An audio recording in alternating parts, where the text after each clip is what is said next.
Ethan Calloway pressed his mother's cold hand to his forehead and swore out loud that he would never marry a single one of the women they had lined up for him. The doctors had already gathered their bags and gone. Her breath came thin now, slow, but her grip on his wrist was iron. "Promise me," she rasped. "Not for money, not for a name. Find one who's strong enough to stand when everything falls." He promised. Then she was gone. If you're watching this, subscribe and follow the story all the way to the end. And tell me in the comments what city you're watching from, so I can see just how far this story has traveled. She had held on longer than the doctors said she could. Ethan had sat by that bed for 11 days, and on the last of them she woke clearer than she'd been in weeks, and made him lean close. "You'll want to marry a Van Dorn," she said, "or a Kemble. Your aunt will push one at you before I'm cold. Don't you do it." "Mother, listen to me. I married your father for his name and his money because that's what my people raised me to do, and he did the same, and we were two strangers in a big house for 30 years, polite as churchgoers and lonely as gravestones. I don't regret you. I regret everything else." Her hand tightened. "I have watched you turn into a man who has everything and wants nothing, and it's because you were raised the way I was raised, to weigh a person like you'd weigh a horse. I won't die knowing I did that to you and said nothing. You're not dying. I'm dying today or tomorrow, and we both know it, so hush and hear me." Her eyes burned. "Don't marry soft. Don't marry pretty. Don't marry a girl who's never once had the ground go out from under her, because you'll never know what she's made of, and neither will she. Find one who's already been broke against something and didn't break. A woman who'll stand when everything falls. Promise me you'll wait for her however long wherever she is." "I promise." Say it back. "I'll wait for a woman who'll stand when everything falls, however long it takes." She closed her eyes then, and the clear light went out of her by degrees over the next hour, and her grip loosened on his wrist finger by finger, and when it let go altogether, he did not move for a long time. For 3 days after they buried her, Ethan Calloway did not speak to a soul. On the 4th day, his aunt came into the study without knocking, and he knew from the sound of her heels on the floor that the mourning was over as far as the family was concerned. "You've had your grief," Aunt Prudence said. "Now you'll have your sense back." "Sit down, Aunt. I'll stand. I won't be long. The Ashfords are still willing. So are the Kembles. The Van Dorns have written twice." She set a stack of letters on the desk in front of him, thick cream paper, every one of them sealed with a family crest. "Any one of these girls would make you a fine wife, and you know it." Ethan looked at the letters and did not touch them. "My mother wasn't cold a week." "Your mother," Prudence said, "was the one who spent 30 years telling you the Calloway name was the only thing in this world that couldn't be taken from you, and now you sit here like a widow at a window." That isn't what she said, not at the end. At the end, she was full of medicine, and half out of her head, God rest her. Prudence pulled her gloves tighter. "Whatever fever talk she gave you, don't you build your life on it. A man in your position marries well. That's all there is. Choose one before the season's out, or the whole city's going to say the land baron's gone soft." He stood up then, and though he said nothing sharp, the way he came around the desk made her step back. "You'll see the Ashford girl Thursday," she said, retreating toward the door. "I've already told them you'd call." "Then you'll go and tell them I won't." "Ethan." "Thank you, Aunt. Shut the door on your way." She shut it hard. He stood alone a long while after that, and picked up the top letter, and turned it over once, and set it down again without breaking the seal. He did go once. Not to the Ashfords. He could not stomach being handed to them like a prize hog at a county fair. But a month on, worn down, and half willing to believe his aunt might be right, he called on a girl named Cecily Vane because she'd laughed at something clever at a dinner, and for a moment he'd thought there might be a person behind the pearls. They were taking tea in her mother's garden when a groom came running to say a carriage horse had spooked in the yard and kicked a stable boy, and the child was hurt and crying out. Ethan was on his feet before the man finished. Cecily Vane put a hand on his sleeve. "You mustn't," she said. "The blood, Mr. Calloway. And it isn't our affair. The servants will see to it. A boy's hurt. There are men whose work that is. She said it the way you'd correct a child for reaching across the table. Do sit. You'll only be in the way, and you'll spoil your coat. He looked a long moment at the smooth, untroubled face that had never once in 20 years been asked to do a hard thing, and he understood his mother had been right down to the letter. He excused himself, went to the yard, held the boy's hand while the bone was set, gave the family money enough to carry the child through, and never called on Cecily Vane again. That was the last of his trying.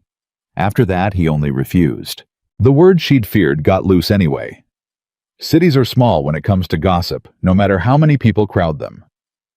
By midsummer, the story had made every parlor and every club. The richest unmarried man in the state had turned away 3 of the finest families in the country, and no one could say why.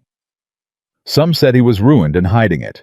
Some said he'd made a promise to a dead woman and let it rot his judgment. Some just said he was proud, and that pride would cost him.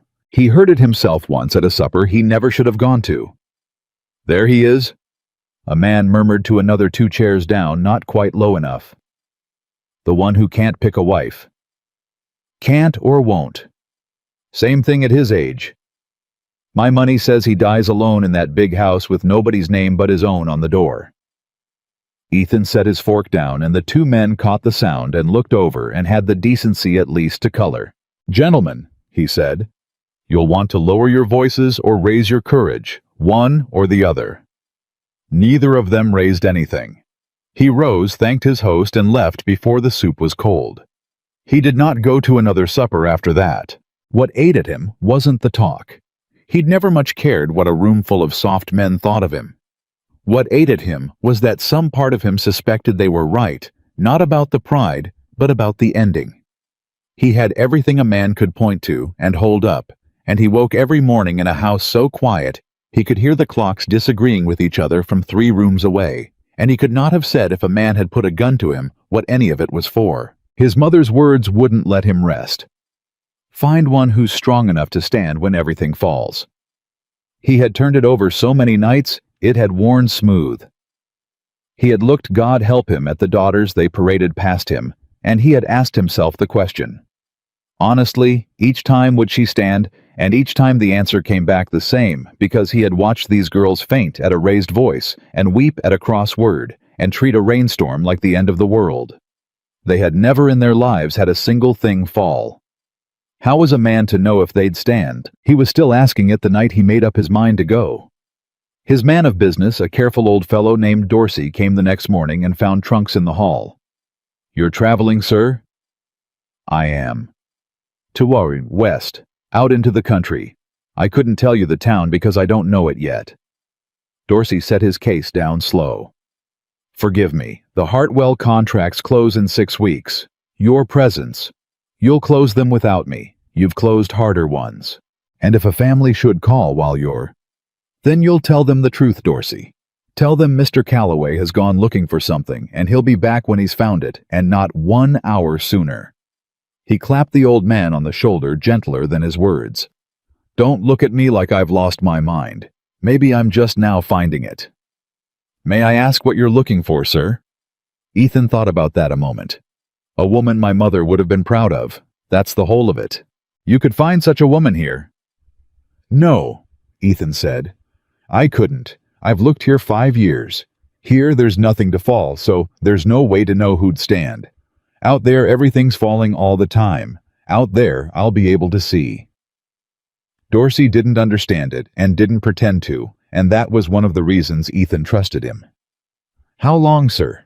"Long as it takes." He rode west with 2 horses and a saddlebag of money, and no letters of introduction to anyone, which felt the first morning past the last paved road like taking off a coat he'd worn so long, he'd forgotten the weight of it. The country changed under him mile by mile. The great houses thinned, then the fair houses, then even the plain ones grew far apart. He passed through towns that were 1 street long, and towns that were half a street, and in each of them he stopped, and he watched, and he listened. And in each of them he found the same soft rot under a rougher coat. Men who cheated their neighbors, men who beat their horses. Women married for a mule and an acre. He had thought the country would be cleaner than the city. It wasn't. It was just poorer. In one town, he watched a shopkeeper short-weight an old widow's flower and dare her with his eyes to say a word. And when Ethan said the word for her, the man's whole face went to butter, and he made it right and hated Ethan for it. In another, he sat through a wedding where the bride was 14 and the groom was 50, and owned the only well, and the girl's own father counted the coin over her head, while the preacher talked about love.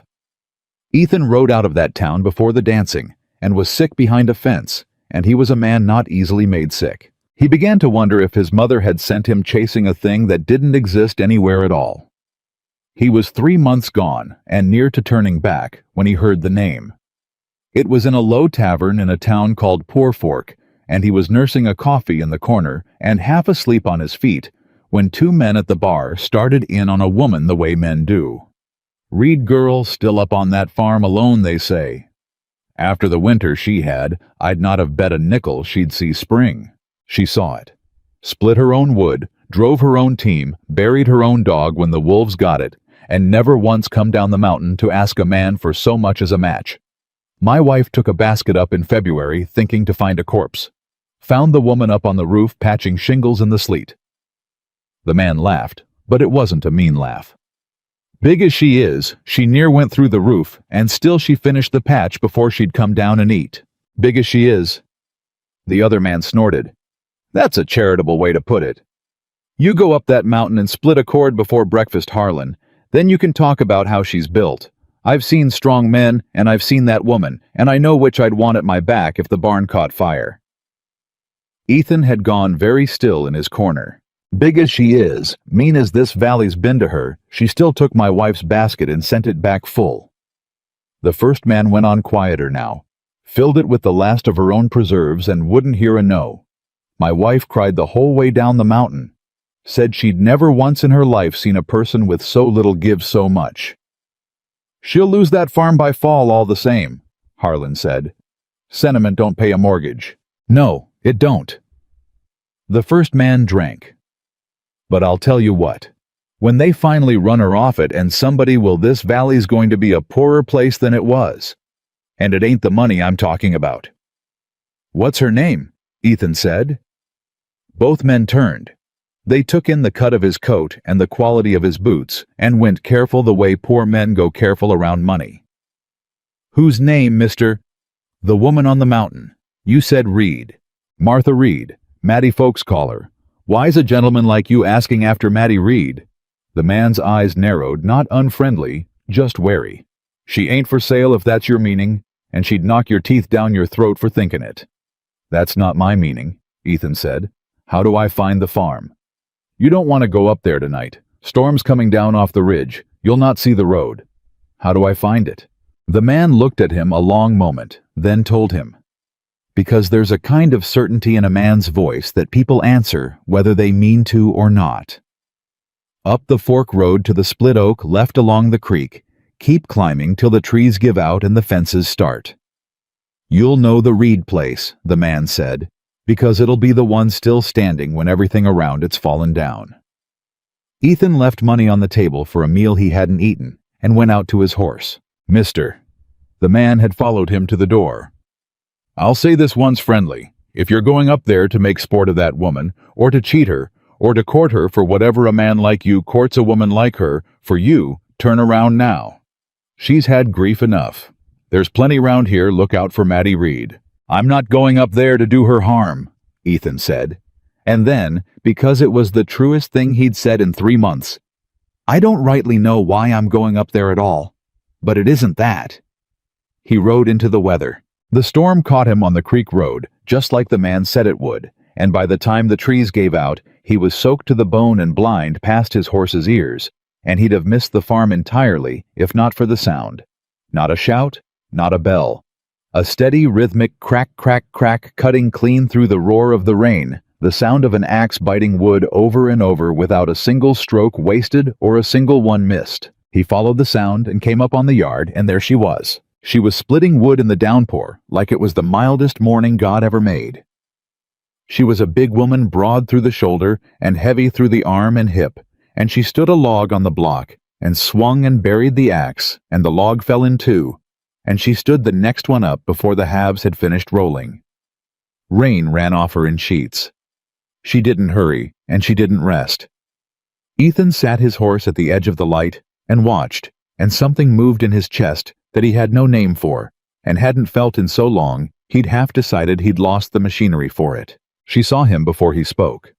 She sank the axe into the block and left it standing there, and turned to face him, and she didn't reach for anything, and she didn't back toward the house. She just looked at him, steady, rain on her face, and waited. "Ma'am," Ethan said, and touched his hat water, pouring off the brim. "You're lost," she said. It wasn't a question.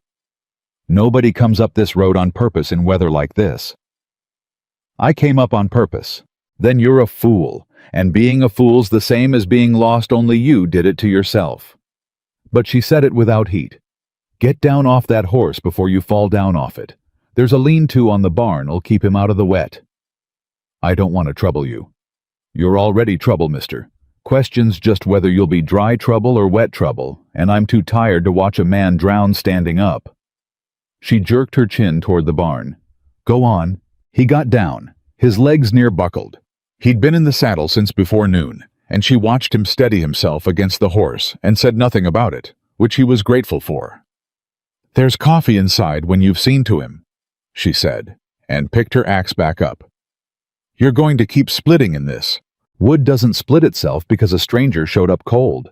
Cows still need to be warm tomorrow, whether I've company or not." She stood a log up. "Go on and see to your horse. I'll be in when I'm done." "Let me help. I've got 2 hands. You've got 2 soft hands and no notion where a thing goes on this place." She swung, and the log fell in 2. "You'd slow me down, and I'd have to be polite about it, and I'm too wet to be polite. See to your horse, that you can manage."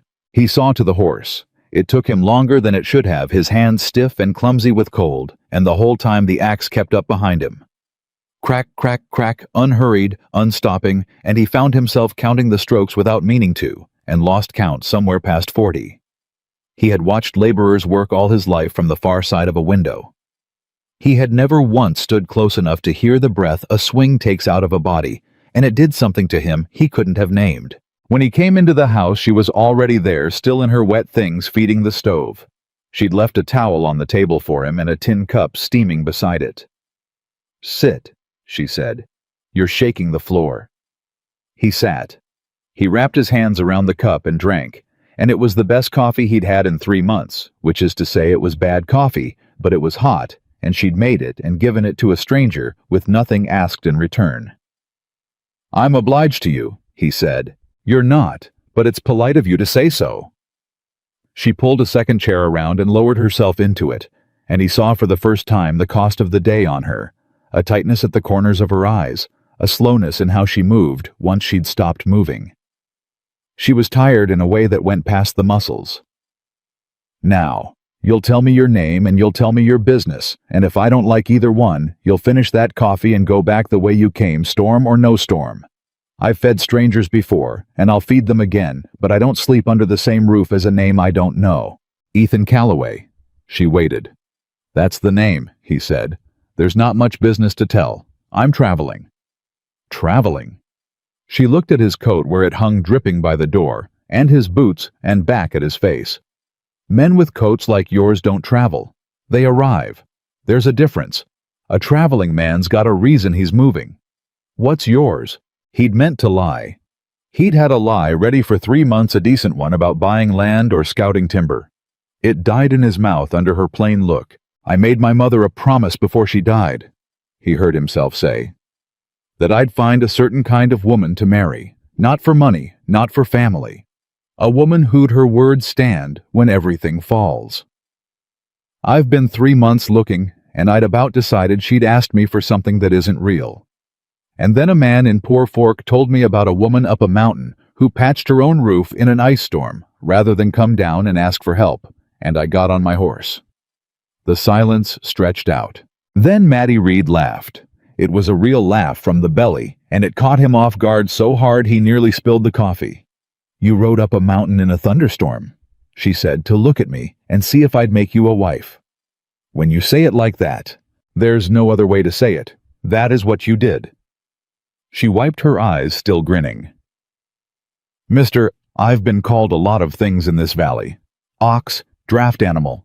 My own aunt used to say, God gave me a workhorse's body and forgot to send the workhorse. Nobody, not once in 25 years, has come looking for me to be a wife. So you'll forgive me if I laugh, because the alternative is, I take you serious, and if I take you serious, I'll have to throw you out in the storm, and I'd feel poorly about that. Why would you have to throw me out?" Her grin faded slow. "Because men don't come up here for me, Mr. Calloway. Men come up here for the farm, or for a laugh, or to say they did. And a rich one showing up out of a storm talking about a promise." She shook her head. "I've buried my mother and my father and watched both my brothers ride west and not look back. And I've held this ground alone through 3 winters that killed stronger farms than mine, and I'll tell you what all that taught me. It taught me that when a thing's too good to be true, it's a trap. And there is nothing in this life less true than a wealthy man riding up a mountain in the rain to tell a woman like me she's worth marrying. You don't know what a woman like you is worth." "I know exactly what I'm worth," she said, sharp now. "I'm worth a strong back and 40 acres of hardpan and a debt I'm 3 seasons behind on. That's the ledger. I keep it honest because nobody else will keep it for me. So don't sit at my table and tell me my own worth, mister, because you've known me the length of 1 cup of coffee, and I've known me my whole life." He should have been stung. Instead, something in him settled the way a foot finds ground in the dark. "There it is," he said, quiet. "There what is? You just told a stranger the truth about your own debts to your own hurt, because you'd rather be honest and poor than lie and comfortable. Do you know how many people I've met in my life who'd do that?" He held up his hand and showed her his fist closed. "None. Not one. And I've met a great many people." She stared at him. For once, she didn't have an answer ready. Then she turned it back on him the way he was already learning. She turned everything back. "All right," she said. "You've had a good look at me and my ledger. Fair's fair. What's ever fallen on you, Mr. Calloway? A man with a coat like that. What do you know about everything falling?" He opened his mouth to give the easy answer, and she saw it coming and cut it off. "And don't say your mother, God rest her, because burying somebody's just being alive. Everybody does it. I mean you. What's ever tried to break you?" He was quiet a moment. "Nothing," he admitted. "You've cut right to it. Nothing ever tried. I've had every soft thing a man can have handed to him. And I woke up one morning and understood I'd never once been tested, and that I didn't know a single true thing about my own self, because a man doesn't learn what he's made of till something comes to break him, and nothing ever came for me. That's the thing I can't say out loud back home. They'd think I'd lost my mind, a rich man grieving that he's never suffered. It'd sound like complaining, all right. I know it. That's half of why I'm out here saying it to a woman who will likely throw me out by morning instead of to anybody who knows my name." He almost smiled. "You asked what fell on me. The honest answer is I rode out here to find out what I'd do if something finally did. 3 months, and I still don't know." Maddie considered him over the rim of the cup. "You'd likely surprise yourself," she said. "Most folks do, good and bad both." She set the cup down. "Now drink that before it goes cold while you sit there feeling sorry about the easy life." "There it is," he said, quiet. "There what is? You just heard a rich man say he's never suffered a day, and instead of hating me for it, you told me I might surprise myself. Most people I know would have thrown the cup." He shook his head slow. "You've got no meanness in you. None. And you've had every reason in this world to grow some." "I grew plenty," she said. "I just never grew it at strangers who hadn't done me wrong yet." She got up and busied herself at the stove with her back to him, and he had the good sense not to say anything more. He slept in the barn that night on clean straw with the horses. She'd offered it plainly, and he'd taken it plainly, and neither of them made anything of it. He lay awake a long while, listening to the rain ease off the roof, turning over the plain. Hard things she'd said to him, and he could not remember the last time a person had spoken to him as if his money were the least interesting thing about him. In the morning, the storm had blown out, and the world was washed clean and cold. And he woke to the sound of her already up, already working the clank of a bucket, and the low, easy way she talked to the cows. He came out and found her at the milking and stood at the door of the little barn and watched her hands, and after a while she said without turning, "You can watch, or you can be useful. Watching's what men usually pick." He rolled up his sleeves and asked her what wanted doing. "You sure about that?" She looked at the fine shirt, the soft, unmarked hands. "Those hands have never done a day. I can tell from here. You'll blister before noon and you'll cry about it." "Then I'll blister. Suit yourself." She almost smiled. "But you'll not cry about it in my barn. A man cries in my barn, he cries walking down the road." She gave him the meanest, filthiest job on the place, mucking the stalls to see if he'd balk. He didn't. He'd never done it in his life, and he did it badly, and he did it without complaint, and he caught her watching him once sideways with something in her face that wasn't quite trust, but had shaken hands with it. "You're doing it wrong," she said, watching. "I know. You're not asking me how to do it right. I figured a man ought to earn the right to be taught." He kept working. "You'll tell me when you decide I've earned it." She looked at him a moment. Then she came over and showed him hands over the fork, how to turn it so the work went easier, and she didn't make a thing of it, and neither did he. They worked the morning through. She didn't chatter, and neither did he, and he found the quiet between them was a comfortable kind, the kind that doesn't need filling. Near noon, she straightened up from a fence post she'd been resetting and pressed a hand to the small of her back, and he saw the flicker of pain cross her face before she smoothed it away. "You work like you're paying off a sentence," he said. "I'm working like a woman with more to do than hours to do it in, same as every day. You could hire help." "With what I told you the ledger. I could—" "Don't." She said it flat and fast and pointed the fence rail at him like a bar across a door. "Don't you finish that. The one thing I've got left that's mine is that I've never took $1 off a man I didn't earn. You start handing me money and I'm just what this whole valley's always said. I am a big dumb girl waiting for some man to fix her life. I'd sooner lose the farm." "You might lose it anyway." Her jaw tightened. "Then I'll lose it standing up and owing nobody. That's mine to choose." He let it go. He was learning fast that she meant every word she said and would hold to it past all sense. And the strange thing was that instead of frustrating him, it moved him, because he had spent his whole life among people whose word was worth exactly as much as the moment they said it in. And here was a woman ready to lose the ground under her feet before she'd bend to principle. She fed him at noon, cornbread and beans and a slab of bacon, and she set it down in front of him without ceremony, and sat across the table and ate her own with the appetite of a person who'd earned it. "You're staring," she said, not looking up. "I'm not." "You are. You're doing the thing men do, where they watch a big woman eat like it's a show at a fair." She met his eyes level. "Go on and get it out of your system so we can move past it. I was thinking," Ethan said carefully, "that you're the first person I've eaten across from in 5 years who wasn't performing something. My aunt eats like she's being painted. You eat like food's for living on." Maddie's fork paused. She hadn't expected that either. "Well," she said, "that's a new one." She went back to eating, but something in her had eased a notch. "You want to know about the brothers. I can see you circling it. Go on and ask." "You said they went west." "They went west because they could, and because staying meant working like I work, and they were men, so nobody in the valley thought less of them for choosing easy." She said it without bitterness, which was somehow worse than bitterness.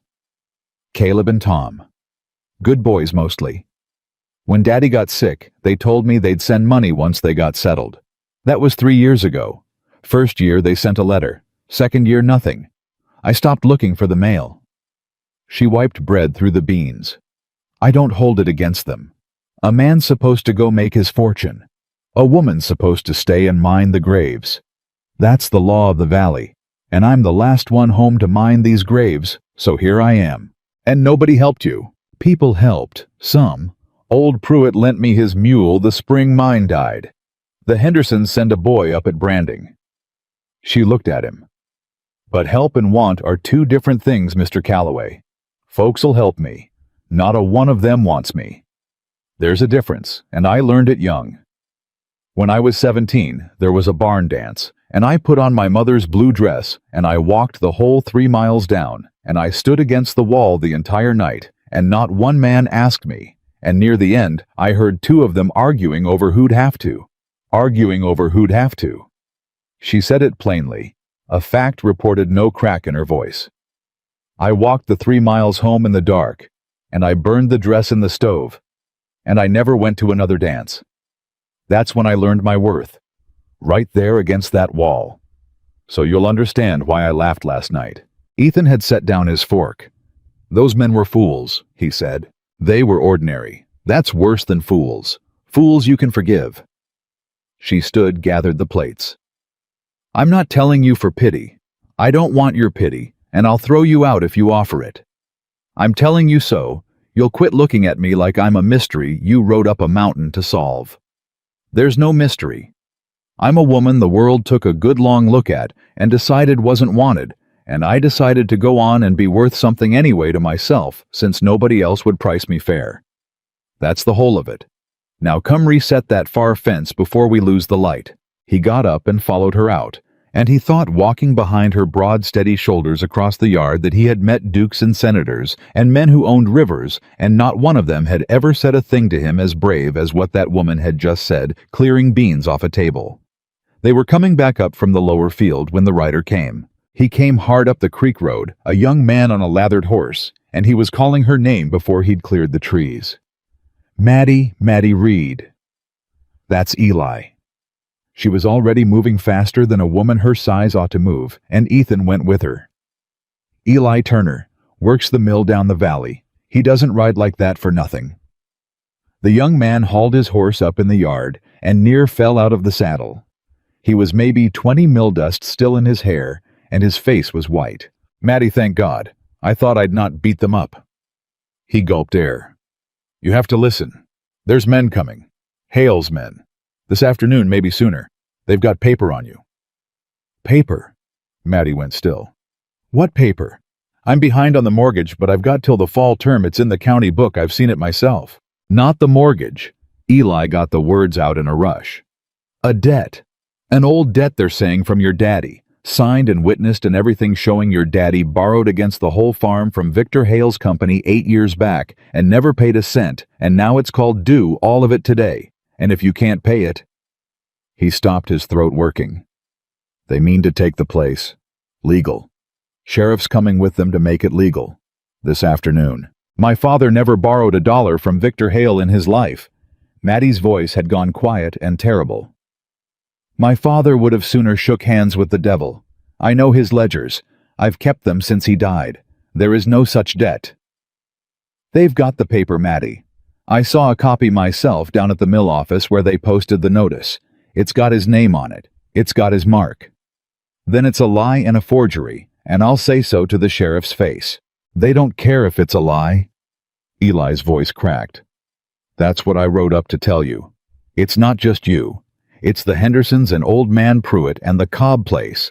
Half the valley's got these debts turning up out of nowhere all at once. All of them to Hale, all of them called due, and every single farm it's happening to is one Hale's been trying to buy for 2 years and couldn't. He's not buying anymore. He's taking. And the law's helping him do it. The sheriff, Maddie said. Coombs has known me since I was a girl in pigtails. Coombs owes Hale $900. Everybody knows it. A man that deep in it does what he's told. Eli scrubbed a hand down his face. Maddie, I'm not saying give up. I rode near to killing this horse to get here ahead of them. I'm saying you've got no papers to fight with, and they've got a sheriff, and I don't see how... Then don't see, Maddie said. Get down off worrying and think.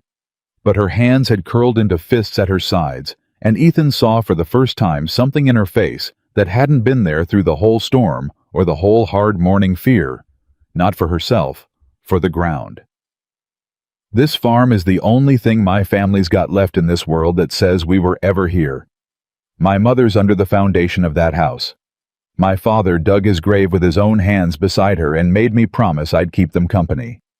If Hale takes this ground, he takes them, he plows them under for whatever's down there, and there won't be a stone left to say a reed ever drew breath in this valley."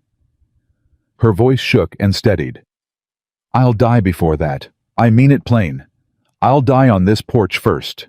"Nobody's dying," Ethan said.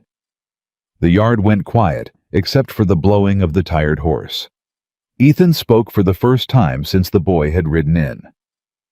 "Victor Hale," he said. "The railroad man." Both of them turned and looked at him like they'd forgotten he was there. "You know him," Maddie said. "I know of him. I know what he is."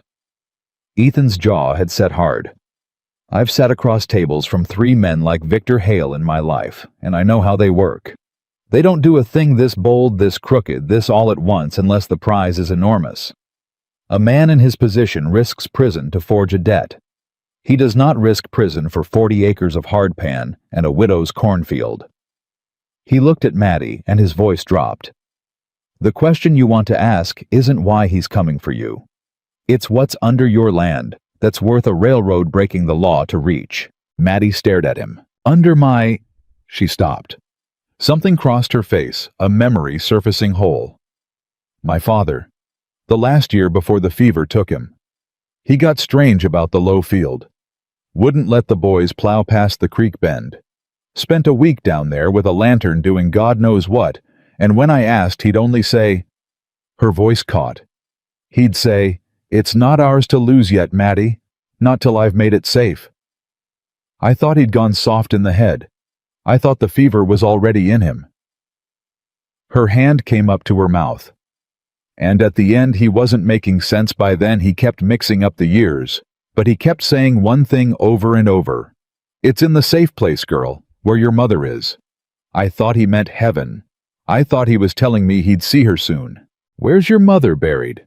Ethan asked. Maddie was already turning toward the house. "There's a stone in the root cellar, under the far shelf. Mama wanted to be laid to rest here, and Daddy walled a little space for her ashes into the foundation so she'd always be under the house she built." Her breath had gone ragged. "Where your mother is. He didn't mean heaven, he meant the cellar." "Then we've got maybe 2 hours," Ethan said, "to find what your father died protecting before Victor Hale's men come to steal it." "Eli, how many men?" "6 that I saw, and the sheriff." "Armed?" "They're always armed. It's Hale's men." "And how many men in this valley owe Hale nothing and hate him plenty?" Eli blinked. "Most of them. Near all. But mister, they're scared. Every family in reach of him is scared. You don't ride out and knock on a man's door and tell him to grab his gun and go stand against Victor Hale. He'll shut the door in your face, and thank God it wasn't his farm this week. He'll shut the door if you ask him to be a hero," Ethan said. "You're not going to ask him that. You're going to tell him the truth that the same paper coming for Maddie Reed today is coming for him by fall, and that for once there's proof, and for once there's a chance to break it, but only if the whole valley stands at once. A scared man alone stays home. A scared man who learns his neighbor's standing too will find his boots." He fixed the boy with a hard look.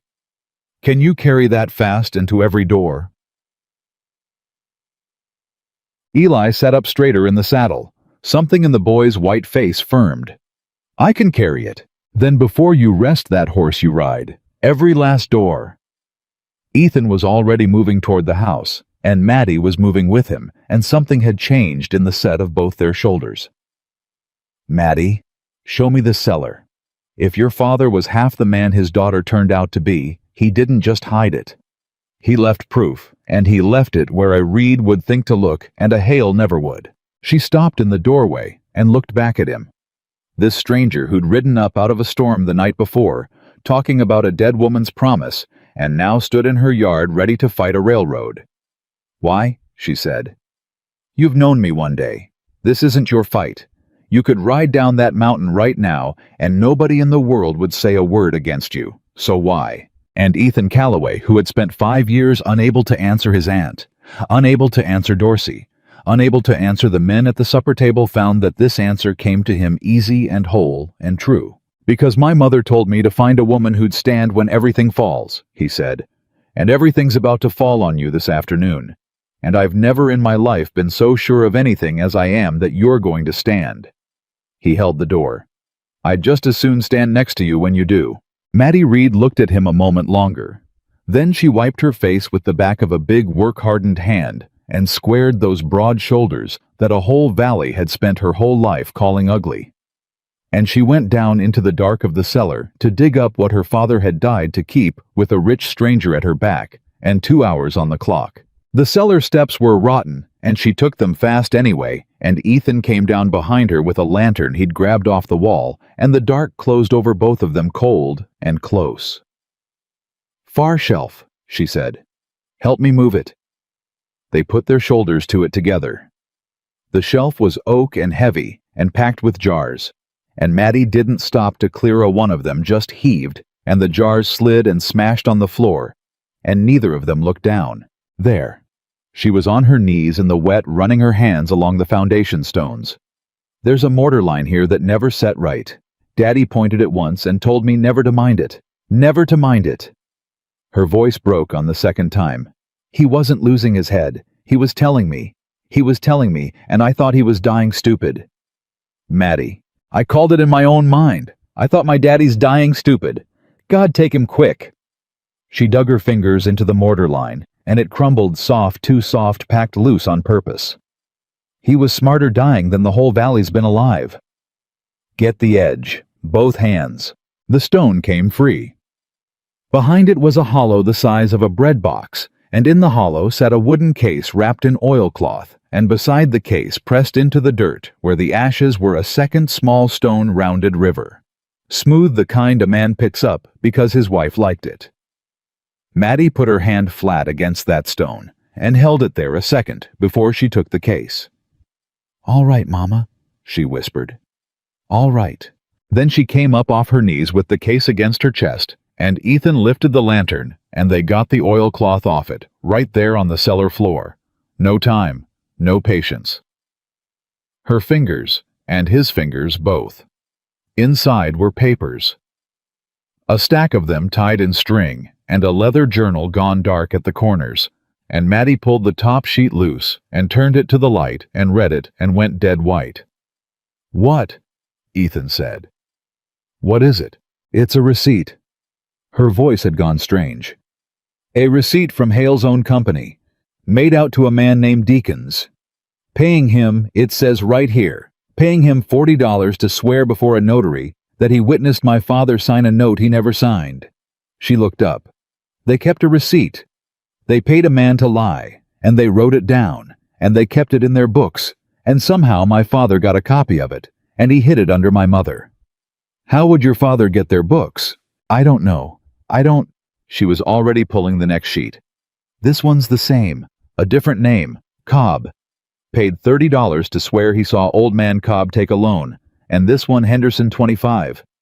Her hands were shaking now, and she didn't try to hide it. "It's all of them, Ethan. Every family Eli named, every single one. My father had proof they were forging the whole valley 2 years before they came for me." 2 years? Ethan took the sheet from her and held it to the light. 2 years he sat on this. "You understand what that means. Your father could have taken these to a newspaper, to a marshal in the capital, a real one past Hale's reach. 2 years, and he didn't. Why wouldn't he?" Her voice climbed. "Why would a man find proof like this and sit on it and let it eat him and die with it walled up under his own house? Why? Because he was one man against a railroad and he knew it." Ethan's jaw tightened. A lone farmer walks into the Capitol waving papers about a coal seam worth millions, and Victor Hale hears about it by supper, and that farmer has an accident on the road home. Your father wasn't hiding these because he was a coward, Maddie. He was hiding them because he'd done the math the same as I did in that yard. One man's proof is a dead man's proof. It only becomes a weapon when there's enough people behind it that killing them all is worse than losing. He set the sheet down slow. He was waiting for a crowd. He died before one came. And tonight, God help us, one's coming up your ridge with lanterns. Your father built this weapon and never got to fire it. You're going to fire it for him. Maddie stood there with her dead father's proof in her 2 hands, and the truth of him landing on her all at once, 4 years of his silence, turning inside out into 4 years of his love, and for a second she couldn't hold the weight of it. Then she pulled the next sheet. Ethan took the journal. He opened it in the middle and read fast, his jaw working. "This is worse," he said. "How is it worse?" "Because it's not just false debts." He turned the journal so she could see, though the light was bad, and neither of them could read it well. "These are survey notes. Mineral survey. Your father found where the seam runs. He must have hired a man himself, a real assayer, and paid him quiet, and it's mapped here, page after page. There's coal under this valley, Maddie, under your low field, and half the county besides. A seam that runs for miles." He looked up at her. "That's what Hale wants, not farms. He wants to own the ground so he can gut it, and he needs it cheap, and the cheapest way to buy a man's land is to prove he already owes you every acre. My father knew."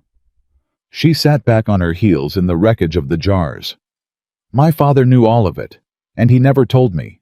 He let me think he'd gone soft. He let me bury him, thinking his mind had gone because—" She stopped.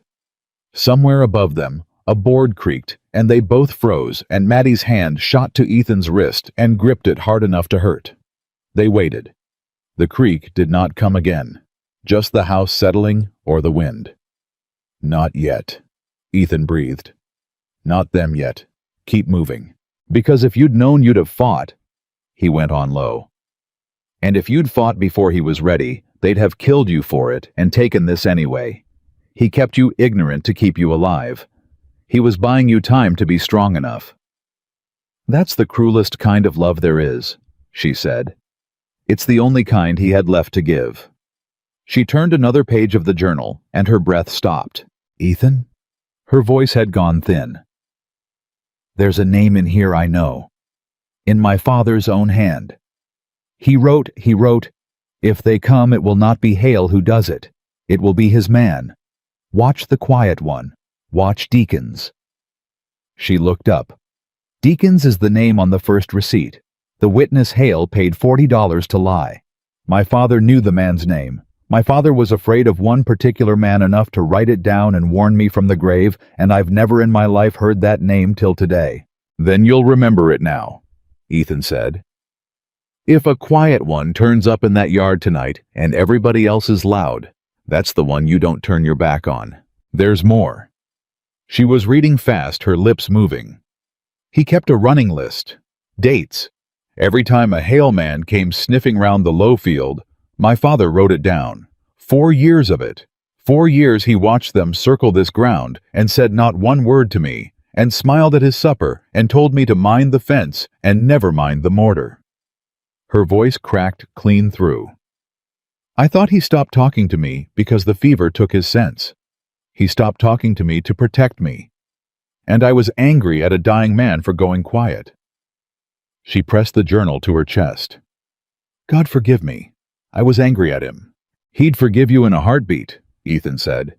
"You held his ground alone for 3 years. That's a daughter's answer to a father's silence, and it's the right one, and he'd know it.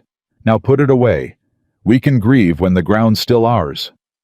She wiped her face hard with the back of her wrist and got up. "How long?" "Since Eli rode in better part of an hour, which means—" They both heard it at the same time. Above them through the cellar hatch, the sound of horses. More than one. A lot more than one. Maddie went still. "That's not Eli," she said. "No. That's them." "Yes?" Ethan wrapped the papers back in the oilcloth fast and pushed the whole bundle into her hands. "Listen to me. Whatever's about to happen up there, you do not let them see this. Not the case. Not one page. You hide it on your body, and you keep it hid, because the second Victor Hale knows this exists, he stops trying to be legal, and he starts trying to be quick. Do you understand me?" "I understand." She shoved the bundle down the front of her dress, and her whole face changed, the fear folding away under something harder. "Ethan." "What?" "You came down here a rich man looking for a wife to prove your mother right." She met his eyes in the lantern light. "You're about to go up those stairs into 6 armed men over a fight that isn't yours. This is the last second you get to walk out the back and down the mountain and nobody blames you. So I'm asking one more time, and then I'll never ask again. Why? And Ethan Calloway, who 3 months ago could not have said what a single thing in his life was for, put his hand flat against the small of her back over where the papers hid, and he said, "Because I finally found the one my mother sent me for. And I'll be damned before I let Victor Hale take her ground while I stand and watch." Then he blew out the lantern. "Now go up smiling. Make them think you're beaten. It buys us minutes." They came up out of the cellar into a yard full of men. 6 riders, just like Eli said, hard men on good horses, and out front of them on a gray gelding sat a man in a black coat too fine for the country, and beside him, hangdog, and would not meet Maddie's eye, sat Sheriff Coombs, with his star pinned crooked like he'd dressed in a hurry to do a thing he hated. "Miss Reed," the man in the black coat said. He had a pleasant voice. That was the worst of it, Ethan thought, the pleasantness. "Victor Hale, I don't believe we've had the honor." "I know who you are." "Then you know why I'm here, and we can spare each other the ugliness of me explaining it." Hale drew a folded paper from his coat with 2 fingers, unhurried a man who had all the time in the world because he'd already decided how the afternoon would end. "You're behind on a debt your late father contracted with my company. Principal and interest called due. Sheriff Coombs is here to see the transfer done lawful and peaceable. I'd like it peaceable, Miss Reed. I truly would. My father never borrowed a cent from you. The note says otherwise. The note is witnessed." Hale's pleasant face never moved. "You can dispute it in the county court, of course. That's your right. Of course, the county court sits in November, and the seizure is today, so you'd be disputing it from the road. But the right is yours all the same. This is America." One of his men laughed. Coombs looked at his own hands. "Sheriff." Maddie turned to him, and her voice came out steady, and Ethan marveled at it. "Bill Coombs, you carried my daddy's coffin. You ate at that table right there more Sundays than I can count. You going to stand on your horse and watch this man throw me off the ground you helped put my father in?" Coombs' jaw worked. "Maddie, look at me when you do it. That's all I ask. You look at me." "Maddie, I got no choice." It came out of him low and miserable. "The paper's legal. My hands are tied. You think I want—" He stopped himself and glanced at Hale and shut his mouth, and in that one guilty glance, Ethan read the whole $900. "His hands aren't tied," Ethan said, stepping forward off the porch. "They're bought. There's a difference, though. I'll grant you it looks the same from a horse." Every head turned to him. Hale's pleasant eyes moved over the coat, the boots, the bearing, and for the first time, something flickered behind them. A merchant recognizing another merchant. A predator smelling a thing it hadn't accounted for. "And you are?" "A traveler," Ethan said. "Passing through. Enjoying the local hospitality." "A traveler." Hale smiled thin. "You've the look of a city man to me. The coat's from back east. New York, I'd guess, or near it. You've a good eye. I've an excellent eye. It's how I know that a New York coat does not wander 3 months into the back country to split a poor woman's firewood." Hale leaned forward slightly on the pommel. "So I'll ask you plainly, city man, because I'm a busy person, and this valley is full of things I've paid for and things I mean to. What is your interest in Martha Reed?" And Ethan understood in that half-second the shape of the trap. If he said nothing, Hale would take him for a hired gun, and this would end in shooting. If he said too much, Hale would know there was something here worth killing for. So he told the exact truth, which is the last thing a liar ever expects. "I came to court her," Ethan said. The yard went silent. Then Hale's man laughed again, uglier this time, and 2 others joined him, and even Coombs looked up startled. "To court her?" Hale's mouth curved. "This one. That one. City man, I've had a long day, don't make sport of me. I'm not the one making sport." Ethan's voice dropped and went cold, and every laugh in the yard died on it. "Every man here just laughed at her. You laughed loudest, and I'll tell you what I see standing on this porch. I see a woman who held 40 acres alone through 3 winters that would have killed any man you brought up this mountain. I see the only honest ledger in this whole rotten county. And I see 6 of you and a bought sheriff needing forged paper and a small army to steal it from her because not one of you has the sand to take it face to face. He came down another step. So laugh again, gentlemen. Go on. I want to see which of you thinks it's funny with me looking at you. Nobody laughed. Hale studied him a long moment, and the pleasantness had gone out of his face entirely now, and what was left underneath was patient and reptile cold. You're not a hired gun, Hale said slowly. A gun would have drawn by now. You're something worse. You're a man with money and a conscience, which is the most expensive thing in the world and the most useless. He straightened. It changes nothing. Sheriff served the paper. But before Coombs could move, Hale lifted one gloved finger, a small gesture, and one of his riders swung down off his horse. On second thought, Hale's eyes had not left Ethan's face. Deacons, go through the house. Ethan felt the papers against Maddie's ribs like they'd caught fire. He kept his face empty. The man who swung down was lean and gray, and said nothing, and Maddie went rigid beside Ethan, because she knew the name. Now she'd read it, not 20 minutes ago, in her dead father's hand. Watch the quiet one. Watch Deacons. The quiet one was walking toward her door. There's nothing in my house of yours, Maddie said. Then you'll not mind the looking. Hale smiled. A man in my position, Miss Reed, likes to know a property before he owns it. Deacons is thorough. It's his great virtue. Deacons put a boot on the bottom porch step. And Ethan, who had never bluffed a man's life in his soft, rich years, heard his own voice come out level and bored. You'll want to send more than one Mr. Hale. Deacons stopped. Hale's eyes flicked. And why is that? Because your man's about to walk into a house he doesn't know, in a county he doesn't know, on the word of paper half these people already suspect is forged. Ethan shrugged easy, a man discussing weather. And if one of those neighbors watching from the tree line decides a lone stranger going through Maddie Reed's mother's things is one insult past bearing, your thorough man comes out of that house feet first, and then you've got a killing on your hands. You didn't plan in front of a sheriff over corn. He tipped his head at the ridgeline at nothing at the dark. You're a careful man. You said so yourself. Is one quick look through a widow's Bible worth what it costs you if it goes wrong? It was pure bluff. There was no one in the tree line. Not yet.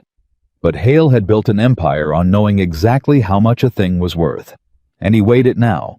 Behind that cold, pleasant face, one quiet man against a rumor of watching neighbors.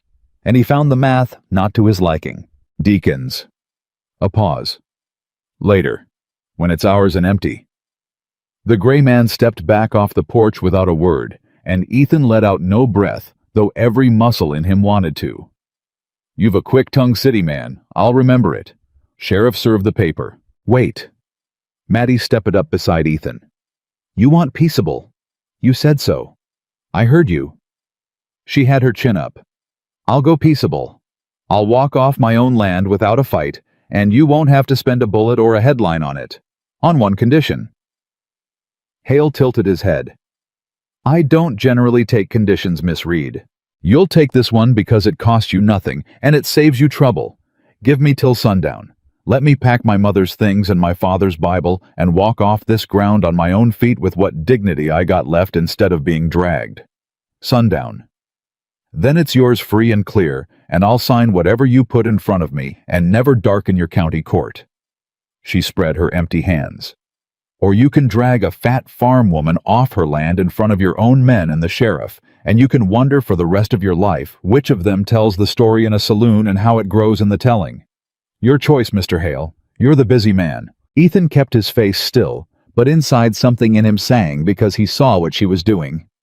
She was buying the afternoon. She was buying the exact hours Eli needed to ride the valley. Hale saw a woman folding. He saw a beaten thing asking for a scrap of pride, and men like Hale had learned long ago that granting the scrap was cheaper than denying it. Sundown, he said. You're a sensible woman after all, Miss Reed, whatever else you are. He gathered his reins. I'll leave 2 men, for your protection, and to be certain sundown doesn't stretch." He nodded at the 2 nearest hard cases both, and turned his gray toward the road. "Coombs, with me. We've the Pruitt place before dark." They rode out most of them, and the 2 he'd left swung down and made themselves comfortable against the corral rail with their rifles across their knees, close enough to watch the house, close enough to hear a shout. Maddie went inside. Ethan went with her, and the second the door was shut, she sagged against it, all the steel going out of her at once, and pressed both hands over her mouth. "I lied to Victor Hale's face," she whispered. "I lied to his face, and he bought it. You didn't lie. You said you'd walk off peaceable by sundown. You never said the valley wouldn't walk on at the same time." Ethan crossed to the window and looked at the 2 men at the rail. "You bought Eli his hours. That was the finest thing I've watched a person do in 20 years. He nearly sent that man into my house." Her hands were shaking now that there was no one to see it but him. "Deacons. He nearly walked into my mother's room with these against my ribs, and you stopped it with nothing with air with a lie about people in the trees who aren't there." She looked at him. "How'd you do that? How'd you stand in front of that man and lie that smooth with your heart, going like mine's going now? Because I learned one thing in 5 years of rich men's rooms." Ethan didn't turn from the window. A man like Hale can smell fear, and he can smell a lie, but he cannot smell a lie told by a man who doesn't care whether it's believed. So I stopped caring. I decided in that half-second that it didn't matter if he believed me, because either way, I was going to stand on your porch, and once a man stops needing to be believed, he gets very hard to read. He finally turned. "But hear me, Maddie. It bought us this afternoon. It didn't buy us Deacons. That man's coming back when it's dark, and it's ours, and it's empty."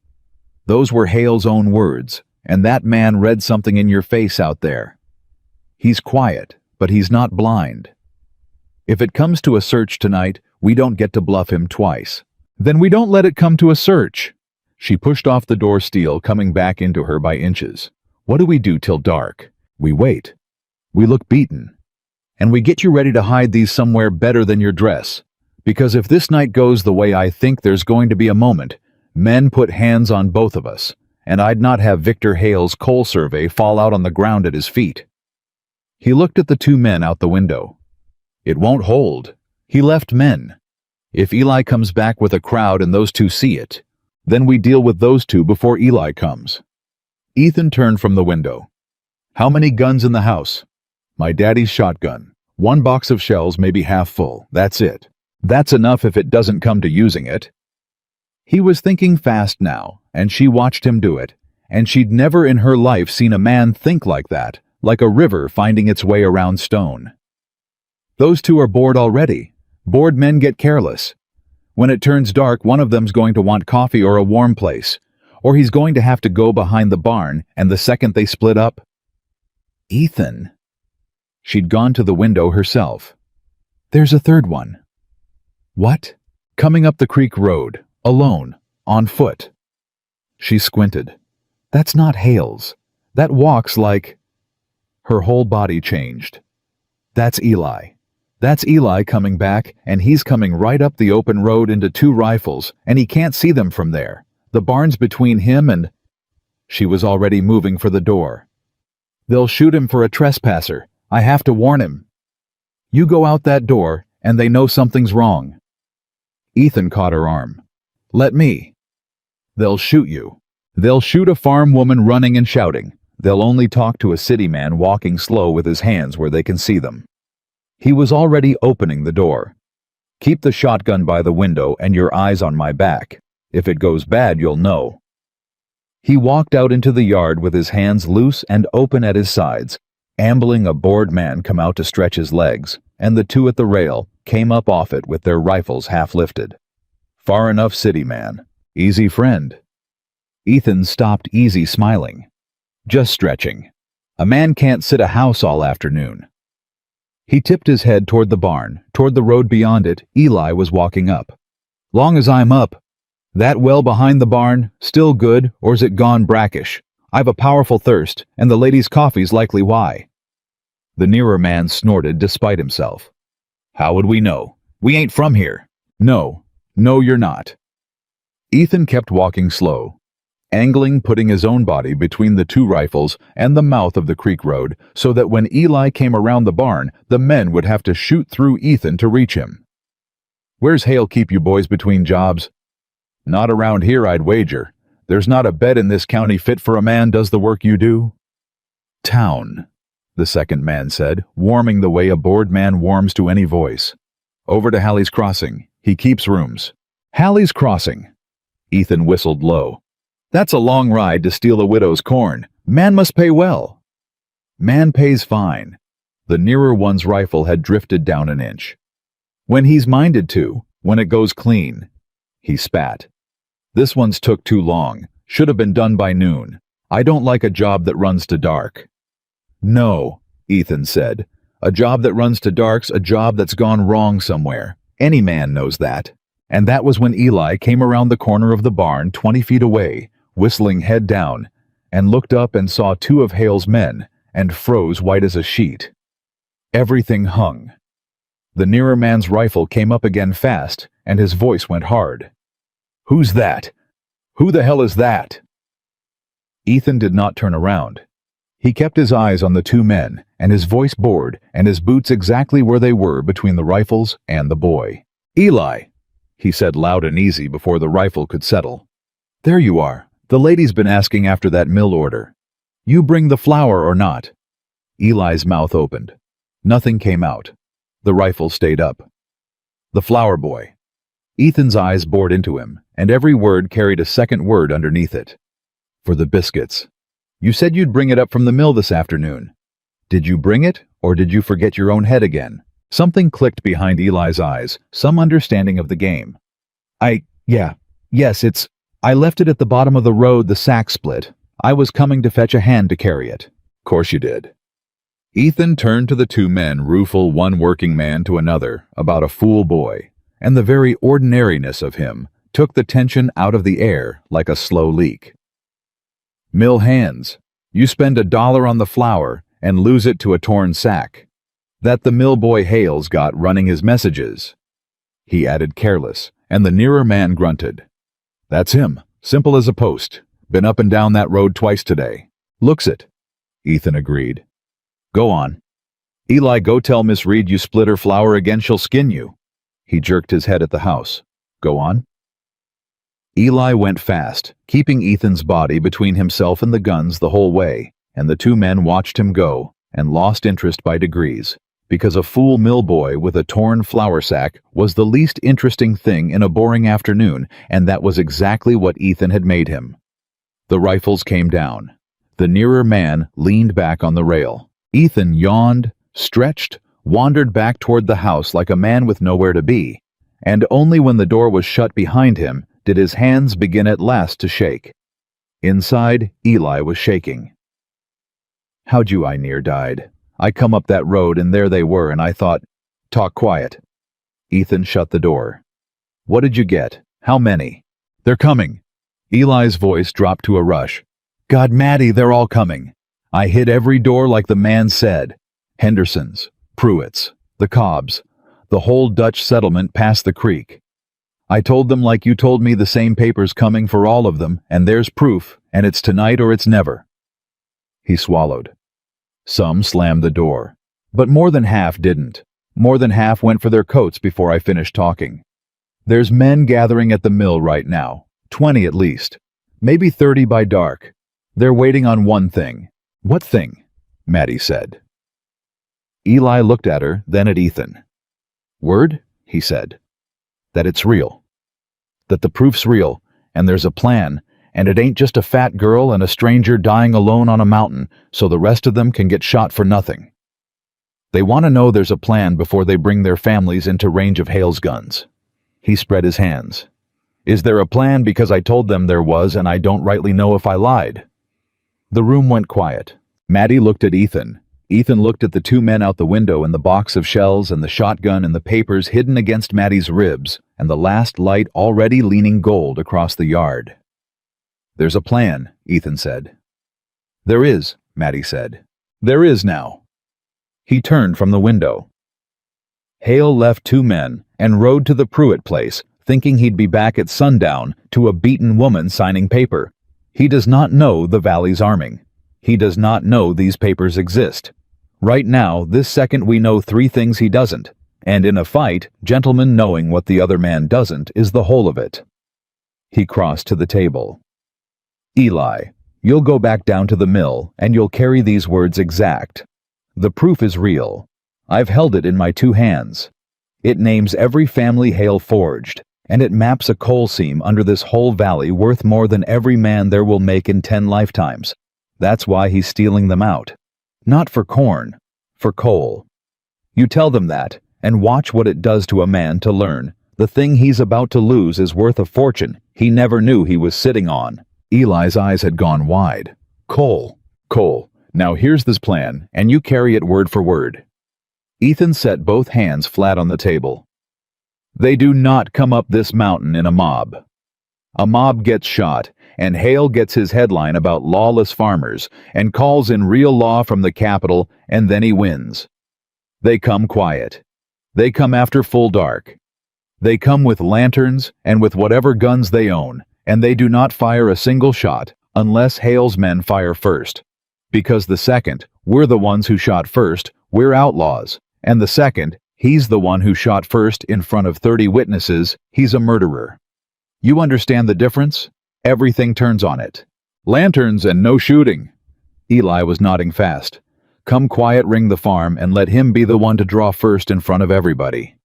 In front of everybody. That's the whole plan. Numbers and witnesses. He can murder 1 woman in the dark. He cannot murder 30 families holding lanterns while the sheriff watches, because even a bought sheriff won't hang for a thing like that, and Hale knows it. And if he don't care... Eli's voice climbed. You keep saying he won't shoot 30 people. What if he's the kind that would? What if he's got more men than we know, waiting down the road, and he wants the killing, wants it big and bloody, so nobody in this valley ever raises a hand to him again for 100 years? The boy was breathing hard. You're asking me to go tell fathers to bring their sons and their wives up a mountain into Hale's guns on your word, mister. And I met you yesterday, and if you're wrong, they die, and it's on me for carrying it. The room went dead quiet. Maddie looked at Ethan and did not defend him. She let the question sit because it was the right question, and she wanted to see how he answered it. Ethan met the boy's eyes straight. You're right to be afraid, Eli, and you're right that it's on you, and I won't lie and tell you it isn't. He came around the table slow. But hear me. Hale is not a man who wants killing. Killing is loud, and killing brings the capital, and killing costs money to make quiet after. Hale wants this to look legal. That's the whole reason for the forged paper, and the bought sheriff, a man who was willing to just murder his way to that coal, would have done it 2 years ago and saved himself the forgery. He is spending fortunes to keep it clean. Which means the one thing in the world he cannot afford is 30 witnesses watching him draw first. He put a hand on the boy's shoulder. The lanterns aren't for us to see by. The lanterns are so every farmer holding one is a candle. Hale can't blow out without the whole state smelling smoke. Do you understand? The light is the weapon, not the guns. The light. Eli stared at him.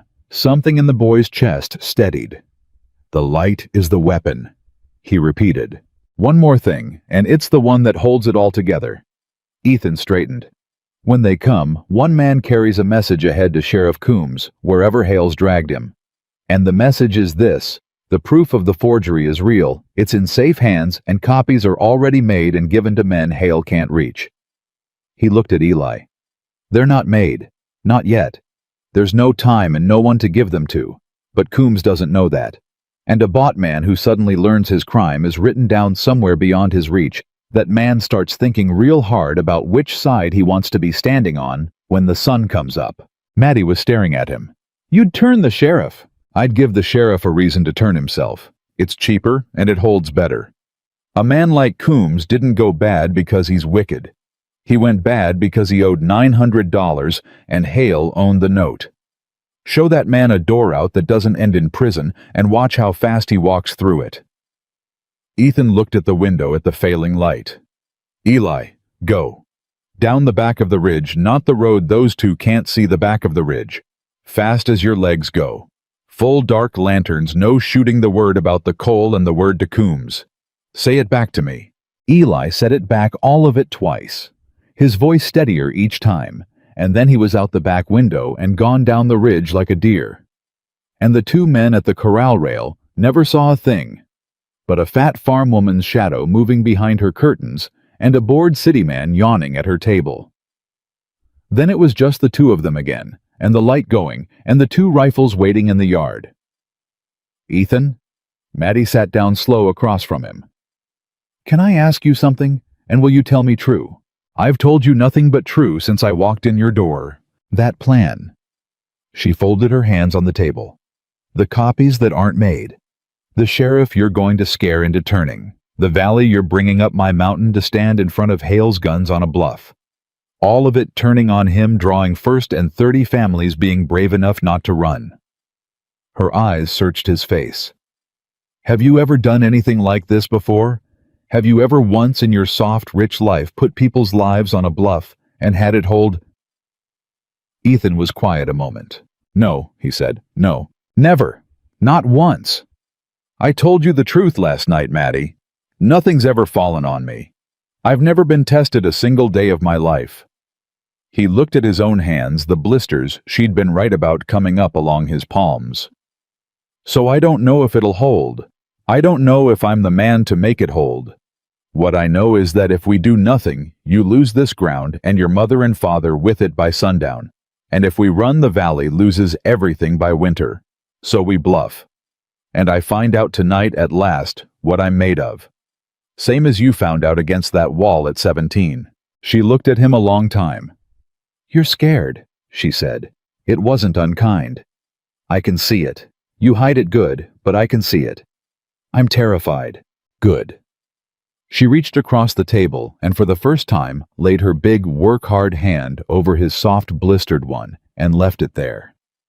A man who's not scared going up against Victor Hale is a fool, and I've had my fill of fools. But a man who's scared and stays. Her voice thickened. I've never had one of those. Not once.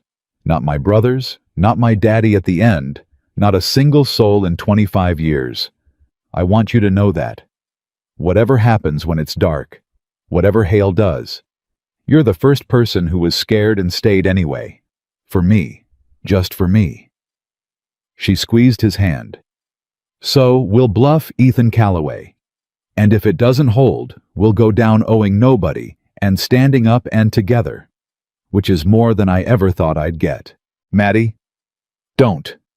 She pulled her hand back quick and looked away. Don't say a sweet thing to me right now. I can stand the guns. I can't stand you being kind at me the hour before I lose everything. It'll break me right when I need to be iron, so don't. I wasn't going to be kind. Ethan's voice was rough. I was going to tell you the truth, which is different, and which you asked me for last night. Here it is.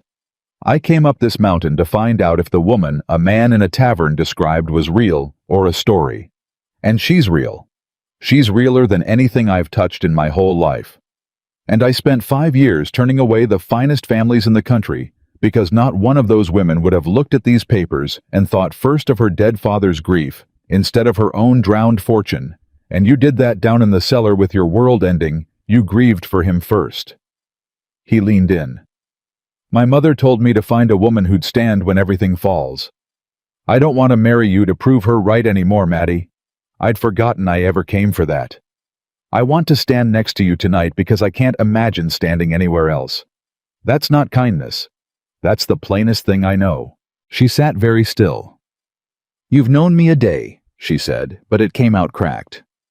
I've watched you split wood in a storm muck, a stall feed a stranger lie, a railroad baron into giving you an afternoon, and grieve your father over your own ruin. A day. He shook his head. A day with you's shown me more of a person than 5 years of suppers ever did. So don't tell me a day's not enough. It was enough to know. For a moment, she couldn't speak at all. Then she wiped her face hard twice and stood, because she'd told him she couldn't stand a sweet thing. And here he'd gone and said the sweetest thing anyone had said to her in her life. And if she sat there one more second, she'd come apart. And she'd sworn a long time ago never to come apart in front of a man. "Get the shotgun down for me," she said rough. "It's over the door. And Ethan—" She stopped with her back to him. "When this is over, if we're both still breathing when the sun's up, you can say all that again slow, and I'll sit still and hear it, but not now. Now I need to be iron. Help me be iron." "All right," he said softly.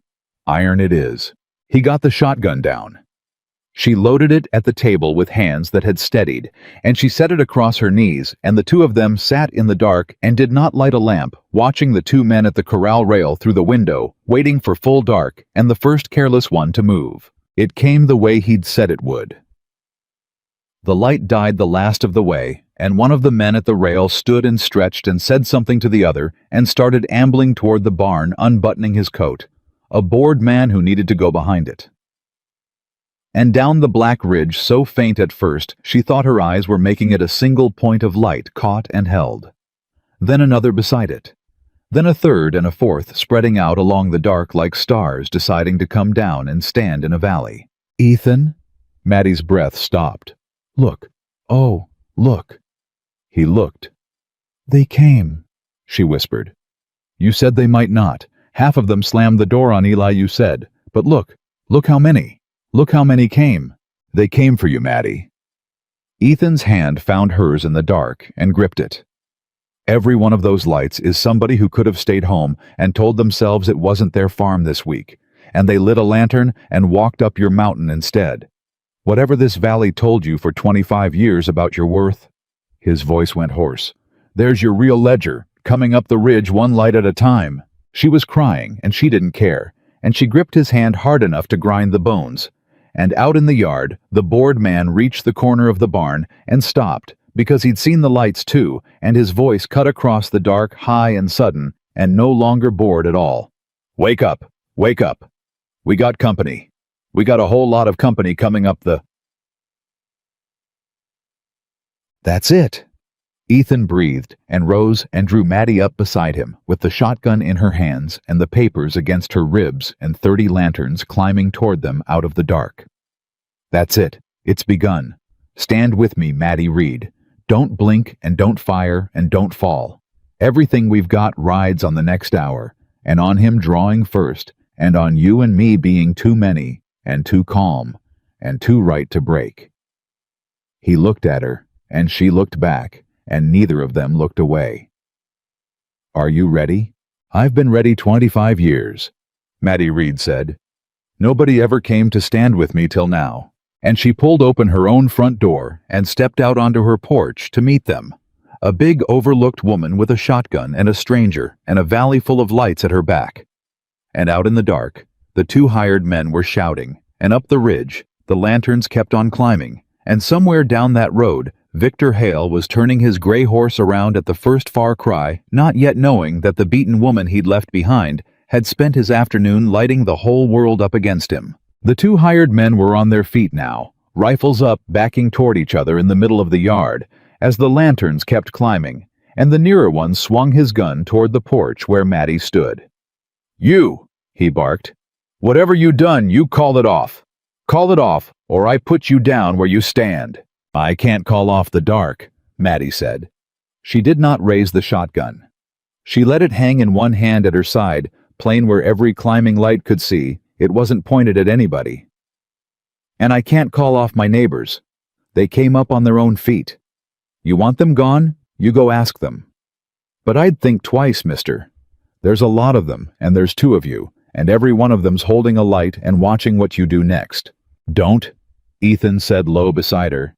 "Don't answer them anymore. Every word gives them something to be brave against. Just stand. Let the numbers talk." So she stood, and the lanterns came. The first face to catch the light was Old Man Pruitt, 70, if he was a day, a squirrel gun across his arm, and his jaw set like a fence post. Behind him came the Hendersons, the father and two grown sons. Behind them, the Cobbs. Behind them, men Maddie half knew, and men she didn't know at all, and women too. Women with lanterns held high, and their mouths flat, and children kept back, but their present counted. They did not rush. They did not shout. They came the way Ethan had said to come, quiet and slow and terrible, and spread out along the edges of the yard in a widening ring of light, and the two hired men turned and turned, trying to keep a rifle on all of it at once, and could not. "That's far enough," the nearer man shouted. His voice had gone high. "You people are trespassing on lawful seized prop." "It ain't seized till sundown," old Pruitt said. "The lady got till sundown. Your own boss said it. We all heard the story by now." He came one step closer into the light. "It ain't sundown that matters anyhow. Sun's already down. What matters is there's 50 of us and 2 of you, son, and we ain't come to shoot. We come to watch. So put that iron down, and let's all watch together and see how the night goes." 50. Ethan's chest moved. Eli had said 30. 50 had come. "I ain't putting nothing down." "Then hold it," Pruitt said. "Hold it all night. Our arms don't get tired. We're farmers." A low sound moved through the ring of light. It wasn't a laugh exactly. It was worse than a laugh for the two hired men, the sound of a great many frightened people discovering all at once and together that they outnumbered the thing they were frightened of. And that was the moment horses came hard up the creek road.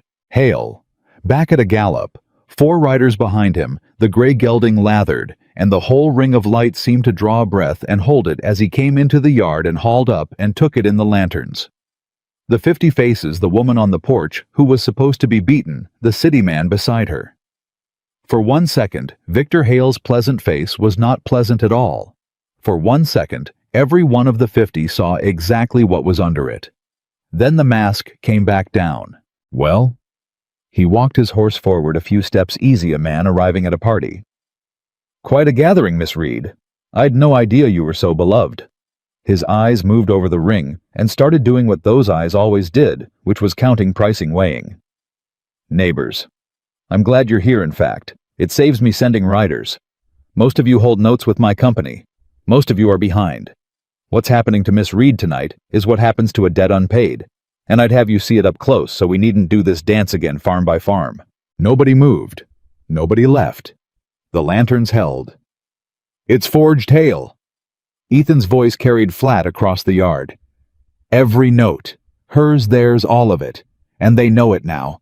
That's why they're standing here instead of hiding in their houses waiting their turn." A serious charge. Hale didn't even look at him. He was still working the crowd with his eyes. "Made by a stranger. A city man nobody here knows, who rode in yesterday, who could be anyone, who could be here to work some swindle of his own on a poor, grieving woman's land. Have any of you thought of that? How well do you know the man telling you your debts are forged? He let it sit. You've known me 2 years. I've bought your corn. I've held your paper when the banks wouldn't. And now a stranger in a fine coat tells you a story, and you're ready to point guns at the law for him." And Ethan felt it. The thing turning. Felt the ring of light waver. Felt the doubt move through 50 frightened people who had come up a mountain on the word of a millboy and a stranger, and were now being asked reasonably in a pleasant voice whether they were fools. It was a good play. Ethan had to give him that. It was a very good play. Maddie stepped forward off the porch. "He didn't tell them Hale," she said. "I did. And I got the proof to tell it with." Ethan's hand shot out to stop her and missed. "Maddie, it's the only card we've got, and he's about to talk them off my mountain." She said low and fast and then louder to all of them. "My father found it 2 years ago. What Hale's really after? It ain't the corn, and it ain't the debt. The debt's a lie he built to get the rest. There's coal under this valley, under my low field and under half your farms. A seam that runs for miles worth more money than any of us ever dreamed. And Victor Hale means to forge every one of you off your land cheap and dig it out and get rich on ground your grandfathers cleared." She held up the oilcloth bundle for the whole ring to see. "My daddy proved it. Names, dates, the men Hale paid to lie the survey, all of it. Right here, in my 2 hands." The yard went dead silent.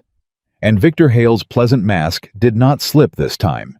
It fell off entirely, and what stood in the saddle was a cold, hard animal, that had just seen the one thing in the world it could not allow to exist being held up in the lantern light by a woman he'd taken for beaten.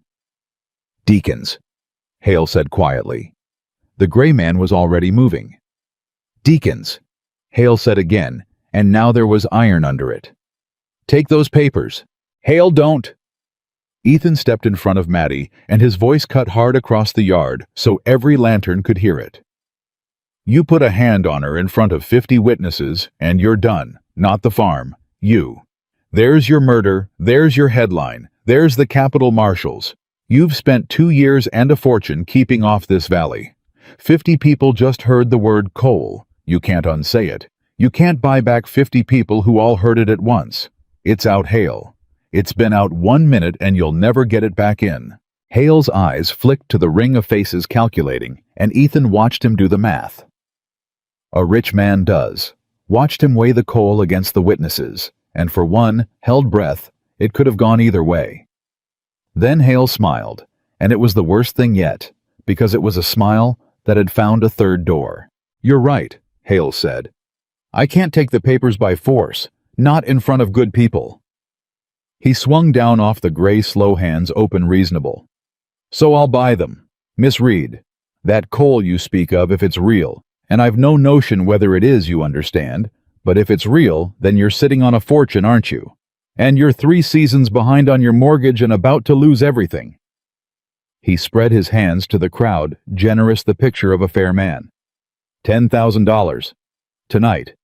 Cash or a bank draft any of you can watch me sign. For the papers and the farm both. And I'll forgive every debt in this valley on top of it. The Pruitt note, the Henderson note, all of it torn up tonight in front of you. He turned back to Maddie.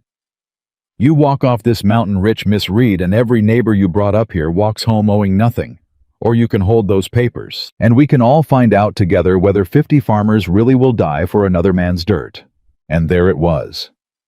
Ethan felt the ring of light shift again harder this time, because Hale had done the cruelest thing a clever man can do. He'd offered to save all of them at the price of one woman's papers, and now every family on that mountain was doing its own quiet arithmetic in the dark.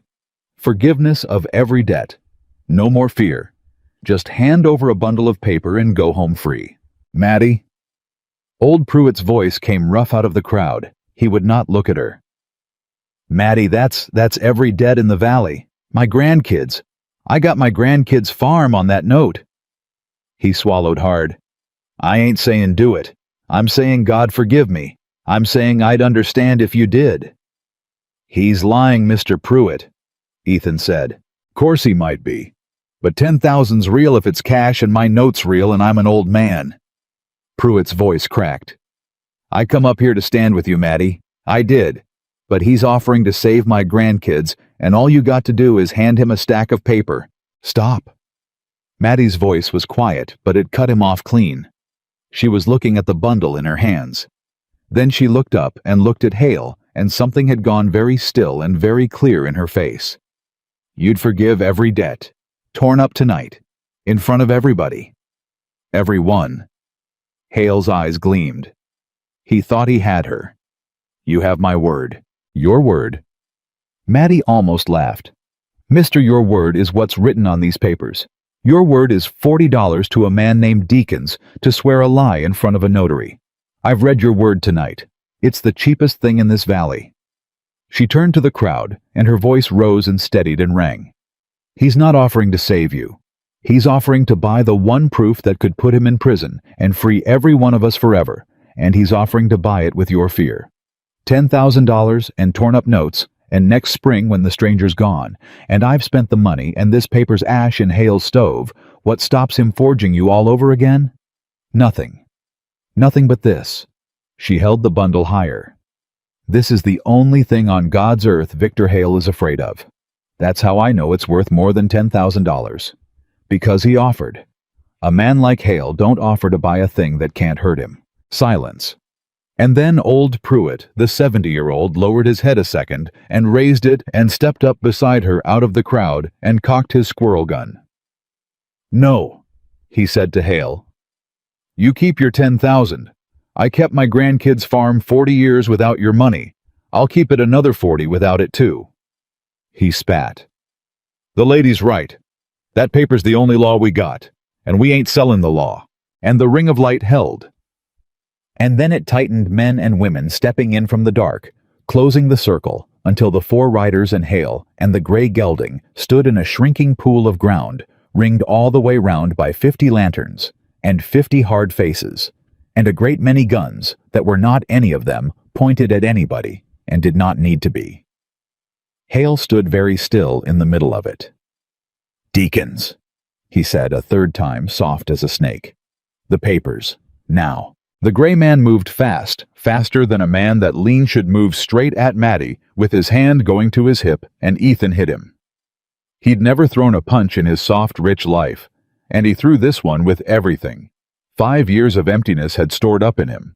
Caught Deacon square as the man's gun cleared leather, and the two of them went down hard in the dirt, and the gun went off. The shot cracked across the yard like the sky splitting. For one horrible held second, nobody knew who was hit. Maddie screamed his name. The ring of light surged. And then Ethan came up onto his knees in the dirt with Deacon's smoking pistol in his own 2 hands, having wrenched it loose as they fell, and Deacon's lay under him, clutching a broke wrist, and the shot had gone into the dirt, into nothing, into the ground, but it didn't matter because it had been fired. Ethan came to his feet and turned to the whole ring of light, and his voice tore out of him raw and ringing. "There it is. You all saw it. His man drew first. His man fired first in front of all of you over a bundle of paper. Not us, him." He turned on Hale, and the pistol hung useless at his side because he didn't need it. Now he had something better. You needed it clean. You needed to be the law, and your own man just fired the first shot in front of 50 witnesses, and His voice caught and rose, and he flung his arm toward the creek road, where a lone rider had come up quiet in the dark, during all of it, and sat his horse at the edge of the light with a crooked star catching the lantern glow. In front of the sheriff. "Isn't that right, Sheriff Coombs?" Every head turned. Bill Coombs sat his horse at the edge of the light, and his face was gray, and his hand rested on his own gun, and the whole valley waited to see which way a bought man would fall. "Coombs." Hale's voice was very quiet and very deadly. "You know what you owe me. You know exactly what you owe me. Arrest the stranger for assaulting my man, and arrest the woman for receiving stolen company documents, and this ends tonight the way it was always going to end." Coombs didn't move. "They told me," Coombs said slowly on the way up, "a boy come running with a message. Said the proof of the forgery was real, and copies was already made and give to men you can't reach." He swallowed. "That true city man copies made. And Ethan Calloway, who had bluffed a man's search, and bluffed a man's fear, and bluffed his way through the longest day of his life, looked the sheriff in the eye, and gambled everything on one more. Made and sent," Ethan said, steady as stone, "before dark, to a federal marshal in the capital and an editor at the territorial paper. Your name's not in them, Sheriff. Not yet. Whether it goes in depends entirely on what you do in the next 10 seconds. It was a lie. There were no copies. No marshal, no editor, no writer carrying them. There was only a bundle of oilcloth in a farm woman's hands, and a boy who'd run fast, and a sheriff $900 in a dead man's debt. But Bill Coombs didn't know that. And a bought man staring down a prison cell will always reach for the door a smart man leaves open for him. Coombs looked at Hale. He looked at the 50 lanterns. He looked at Maddie Reed, whose daddy's coffin he had carried, whose table he had eaten at more Sundays than he could count. And then Bill Coombs took a long breath and drew his gun and turned it slow and certain on Victor Hale. "Victor Hale," he said, and his voice shook and then steadied, and finally, after 2 years, rang clean. "You're under arrest, for forgery, for fraud, and for a man of yours firing on unarmed folks in front of half this county.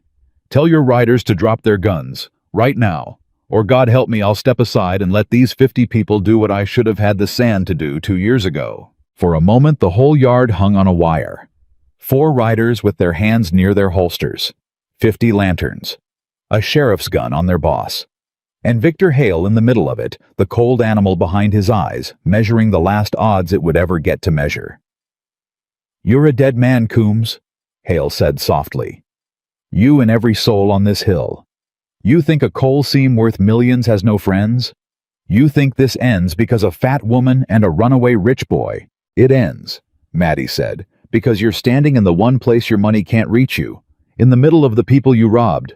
Look around, Mr. Hale. There's not a dollar in this whole yard, and there's not a man here you can buy tonight, and that's the one kind of room you never learned how to stand in.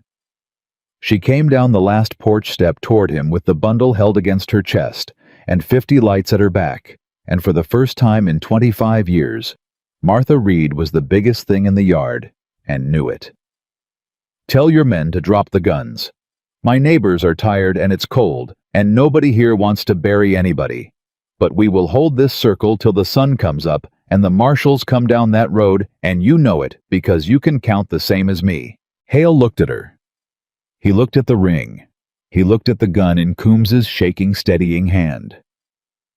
And Victor Hale, who had bought a Valley One forged signature at a time, did the arithmetic one last time, and found for the first time in his life that there was no sum he could offer that 50 lanterns would take. Down, he said to his riders through his teeth. Put them down. 4 pistols hit the dirt. The ring of light did not cheer. It only breathed one long, ragged, valley-wide breath, and then it closed the last of the way. Gentle now. Careful farmers and their wives moving in to gather the guns and hold the riders, and stand between Victor Hale and the road he had ridden up so pleasant 3 hours before. Old Pruitt kept his squirrel gun on Deacon's. Eli, who had run the whole valley on his own 2 legs, pushed through the crowd white-faced, and found Maddie and grabbed her arm just to be sure she was real. And Maddie Reed stood in the middle of the circle of light she had raised out of nothing with her father's proof against her heart, and her mother's ground under her feet, and Victor Hale disarmed in front of her. And she did not feel triumph, not yet only a great shaking wonder that she was still standing, that the ground was still hers, that the world had tried once more to break her and had not. She turned and found Ethan. He was still holding Deakins' pistol, and his knuckles were split from the one punch he'd thrown in his life, and there was dirt down the whole front of the fine coat that Hale had priced from clear across the yard, and he was looking at her the way no one had ever once looked at her in her life. You stood, he said. His voice was wrecked. Everything fell on you tonight, and you stood. My mother... He stopped and shook his head and couldn't finish it. My mother would have... Don't. She was crying and laughing both. Don't you dare say a sweet thing to me in front of the whole valley, Ethan Calloway, I told you. I'll come apart. Then come apart, he said. You've earned it. God knows you've earned it. There's 50 people here to hold you up if you do. And out at the edge of the light, Sheriff Bill Coombs kept his gun on Victor Hale's back, and the lanterns burned. And up the dark road, there were no marshals coming. Yet. No editor. No copies. Only a lie Ethan had told, and a valley willing to stand behind it till morning. And every soul in that yard knew, without a word, that the holding of the circle was not finished, that a man like Hale disarmed was still a man like Hale, and that the night, however it had turned, was not yet over. The circle held. That was the thing that mattered, and the thing that was hardest, because a circle of frightened farmers holding lanterns in the dark is not a thing that holds itself. It has to be held minute by minute, and Ethan learned that fast. They tied Hale's 4 riders wrist to wrist with plow line and sat them against the corral rail under old Pruitt's squirrel gun. They took Deacon's broke wrist and bound it and sat him apart from the others, because Ethan did not forget for 1 second what Maddie's father had written about the quiet one, and neither did she. And they put Victor Hale in a kitchen chair, carried out into the middle of the yard, in the center of the ring, where 50 lanterns could watch him and he could watch them, and Sheriff Coombs stood over him with a gun that no longer shook. You should send for the marshals now. Hale said pleasant again, the mask back on. The real ones, not the ones this gentleman invented. His eyes found Ethan across the light. Oh, don't look surprised. I've been reading men my whole life. There are no copies. There's no editor, no marshal writing a draft down from the Capitol. You made it up on the spot, and it was well done, I'll grant you, but the sun comes up in a few hours, and when it does, you'll have exactly 1 bundle of paper, and no way to get it anywhere I can't reach it. and I have a great deal of reach. Don't answer him, Maddie said quietly. I'm not going to. Ethan didn't look away from Hale. He's doing to us what he did to the crowd, finding the doubt and pressing on it. He wants us arguing about copies instead of holding the circle. He raised his voice easy for the whole ring to hear. Nobody talks to the prisoner, not one word. He's got a silver tongue, and it's the only weapon he's got left, so we take it from him by not listening. Anybody wants to talk, talk to your neighbor. Talk about your farm. Talk about the spring planting. But not to him. And that more than the guns was what broke Victor Hale's last plan, because a man like Hale is only dangerous when someone is listening, and 50 people who had been afraid of him for 2 years discovered over the long cold hours of that night that they did not have to listen anymore. But holding a circle is one thing at midnight, and another thing at 3 in the morning. By 3, the children had been carried home by the older women, and the men who'd come without coats were shivering, and the lanterns were burning low on oil, and Ethan watched the ring loosen at the edges, the way tired things loosen. A man near the barn sat down. Another drifted toward the road, telling himself he'd just check on his own place and come right back. And Ethan understood cold in his gut that Hale was not waiting for morning. Hale was waiting for exactly this. For the circle to get tired. For the numbers to thin. For one gap to open in the dark. Ethan! Maddie had come up beside him. She'd seen it too. We're losing them. Not their hearts. Their bodies. They're tired and it's cold and half of them got stock to tend at dawn. I know it. If that circle thins enough for his riders to make a rush. I know it, Maddie. He rubbed his face. 50 was never going to last till dawn. I knew that when I said it. I was buying hours same as you bought hours this afternoon. The question's what we buy with the hours we bought. You need a real edge, not a bluff. He's already called the bluff on the copies. And Ethan looked at her, and something moved behind his eyes, and he said slow, Then we make the bluff true. What? The copies. He turned to her fast now, urgent. He's right that there aren't any, so we make some, right now, tonight. Maddie, how many people in this valley can read and write a clear hand? She blinked. A fair number. School teachers here somewhere, Miss Ada. The Henderson boys had schooling. Eli reads. Then we don't have one bundle of paper anymore. Ethan's voice dropped quick and hard. We have 10. 20. We sit every literate soul in that house down at your table with your father's papers, and we copy them out, every receipt, every name, the survey, all of it by hand in the next 3 hours, and every copy gets carried home by a different family to a different hiding place before the sun's up. Hale can reach one bundle. He cannot reach 20 bundles scattered across 20 farms in 20 root cellars. That's not a bluff anymore. That's just true. And the second it's true, he gestured at the tied riders at Hale in his chair. All of this stops mattering because it won't matter if he gets loose. It won't matter if his friends come, the proof's already everywhere, and there's no putting it back. Maddie stared at him for 1 second. Then she turned and started calling names into the dark. They worked by lamplight in her small house. Miss Ada, the school teacher, and the 2 Henderson boys, and Eli and 3 farm wives with fair hands. And Maddie herself bent over the table copying her dead father's careful letters, one word at a time, while Ethan read the originals aloud in a low, steady voice, and stood every few minutes to look out at the yard and make sure the circle still held. And it was slow, and their hands cramped, and twice Miss Ada's old eyes lost the light, and she had to stop and rub them and go on, but the copies grew. 1 became 4. 4 became 9. And Hale, watching the lamp burn in the window across the yard, understood what was happening in there, and for the first time all night, the pleasant mask cracked from the inside. Coombs! He kept his voice low, private, just between the two of them. Bill, listen to me. I'll forgive it. The 900. Right now tonight I'll call it square, and I'll add 1,000 on top, and all you have to do is walk into that house and put your boot on those papers before they finish. 1 man, 1 boot. You've the badge to do it lawful. Say they're stolen company property and take them, and this whole night comes apart. He watched the sheriff's face. "You're going to hang otherwise, Bill. You know that. You arrested me tonight, but there's 100 ways this goes wrong for a bought sheriff between here and a courtroom. I'm the only man alive who can promise you it goes right." And Bill Coombs, God help him, looked at the lamp in the window and then down at Hale, and the old fear moved in his face. 2 years of debt and fear don't wash off in one brave hour, and for a long, terrible moment, the muzzle of his gun drifted an inch off Victor Hale's chest. Maddie saw it through the window. She came out of that house so fast, she near took the door off and crossed the yard, and put herself between the sheriff and the prisoner, and she did not raise her voice, which was somehow worse than if she had. "Bill Coombs." She looked at him steady. "You look at me, not him. You carried my daddy's coffin. You remember what he weighed?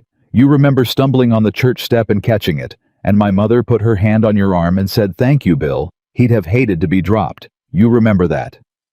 Coombs' throat worked. "Maddie, he's telling you you'll hang. Maybe you will. I don't know. But I know this. If you take those papers tonight, you hang a coward, and every soul in this valley knows it, and your grandchildren grow up in a county that says Bill Coombs sold it all for a torn-up note. And if you stand where you're standing, gun on the man who bought you, and you see it through to the marshals." Her voice dropped. "Then whatever a court does to you, you die a man who turned. That's the only choice he left you, Bill. Not whether you pay for what you done. You'll pay either way. Just what you are when you pay it." And Bill Coombs looked at her a long moment, and then he did the bravest thing he had done in 2 years, which was a small thing. Just a straightening of the arm, the muzzle coming back to rest square and steady over Victor Hale's heart. "You're right," he said hoarse. "God forgive me for how long it took. You're right." He didn't look at Hale again. "Not another word out of you, Victor. I mean it. You talk again and I'll gag you with your own fine necktie in front of everybody." Hale said nothing, but his eyes went to the window, to the lamp, to the papers multiplying inside. And Ethan, watching from the doorway, saw the exact moment the richest man in the state understood that he had lost not the fight in the yard, but the war under the ground, because you cannot forge your way back. A secret, once 50 people know it, and 20 copies carry it home in the dark. By first gray light, the copies were done. 9 of them in 9 fair hands, and Maddie gave them out herself at the door, one to each family she trusted with hers, and she told each of them the same thing. Hide it where you'd hide your own life, and don't dig it up till a real marshal asks for it by name. And they took them, these tired, frightened people, and they went home down the mountain in the dawn with the proof folded in their coats, and every step they took carried Victor Hale's ruin farther out of his reach. And it was nearly done. That was when it almost came apart. Because Deakins the Quiet One, the man Maddie's father had warned her about from the grave, had spent the whole long night working his bound wrists against the plow line with the patience of a man who was only ever dangerous when nobody was watching. And in the gray confusion of dawn, with families leaving and the circle at its very thinnest, and everyone's eyes on the road, he got loose. He came up out of the dirt without a sound, and he did not go for a gun, and he did not go for the road. He went for Maddie and the bundle of originals in her hands, because a man like Deakins understood that copies could be denied and disputed. But the originals in her father's own hand were the thing that hanged them all, and he crossed the yard in 6 long strides with a knife he'd had in his boot the whole night, and nobody saw him but Eli. Eli, the mill boy, 20 years old, who had run the whole valley on his own legs and been afraid the whole time and done it anyway. Eli saw him, and Eli had no gun, and there was no time to shout. So Eli did the only thing there was time to do, which was throw his whole body into the path of the knife. They went down together in the dirt, 3 feet from Maddie. And then the whole yard was shouting at once, and men were piling on, and Ethan was there, and old Pruitt was there, and they dragged Deakins off and pinned him and wrenched the knife away. And for one sick moment nobody knew, and Maddie was on her knees in the dirt with Eli's head in her lap, and there was blood. Eli, look at me, boy. Did he? Eli's face was white and screwed up with pain. The papers, did he get the? No, he didn't get anything. You stopped him. You hear me? You stopped him. Her hands were shaking as she pulled his coat open, and she found the wound, and she found a long, shallow cut along the ribs, bleeding bad ugly, but not deep. Not the deep killing thrust it would have been if the boy hadn't turned as he fell. "It's not deep. Oh, thank God, Eli, it's not deep. You're going to be fine, you crazy fool boy, you're going to be just fine." And Eli, 20 years old, bleeding in the dirt, grinned up at her, white and shaking, and said, "Then quit crying on me, Maddie. You're worse than my own ma." And the whole yard wound tight as a fiddle string for 11 hours, broke into the ragged, half-hysterical laughter of people who have just watched a boy nearly die and not die. They got Eli inside and bound him up proper, and Miss Ada sat with him, and he'd be sore for a month and proud of the scar for the rest of his life. And Deacons, they tied hand and foot this time, and gagged, and set apart, and Ethan stood over the quiet gray man a long moment and said low, "Her father warned her about you from his grave. Wrote your name down so she'd know your face. You spent this whole night waiting for the one gap, and the gap you found had a millboy in it." He crouched down. "That's the thing your kind never counts. You count the money and the guns and the tired men. You never count the ones who'll throw their own body in front of a knife for somebody who was kind to them once. There's no ledger for that. And it's the thing that beats you every time." Deacon said nothing. There was nothing to say.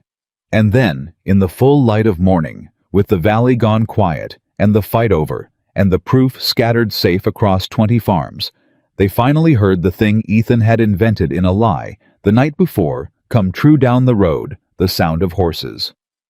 A lot of horses. Coming up steady, and unhurried, and official. Maddie went to the porch. Ethan came and stood beside her.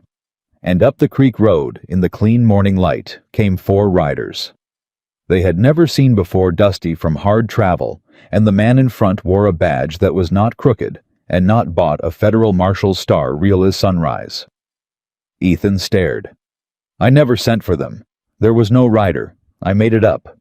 "You made it up." Maddie's voice was strange. "But somebody didn't."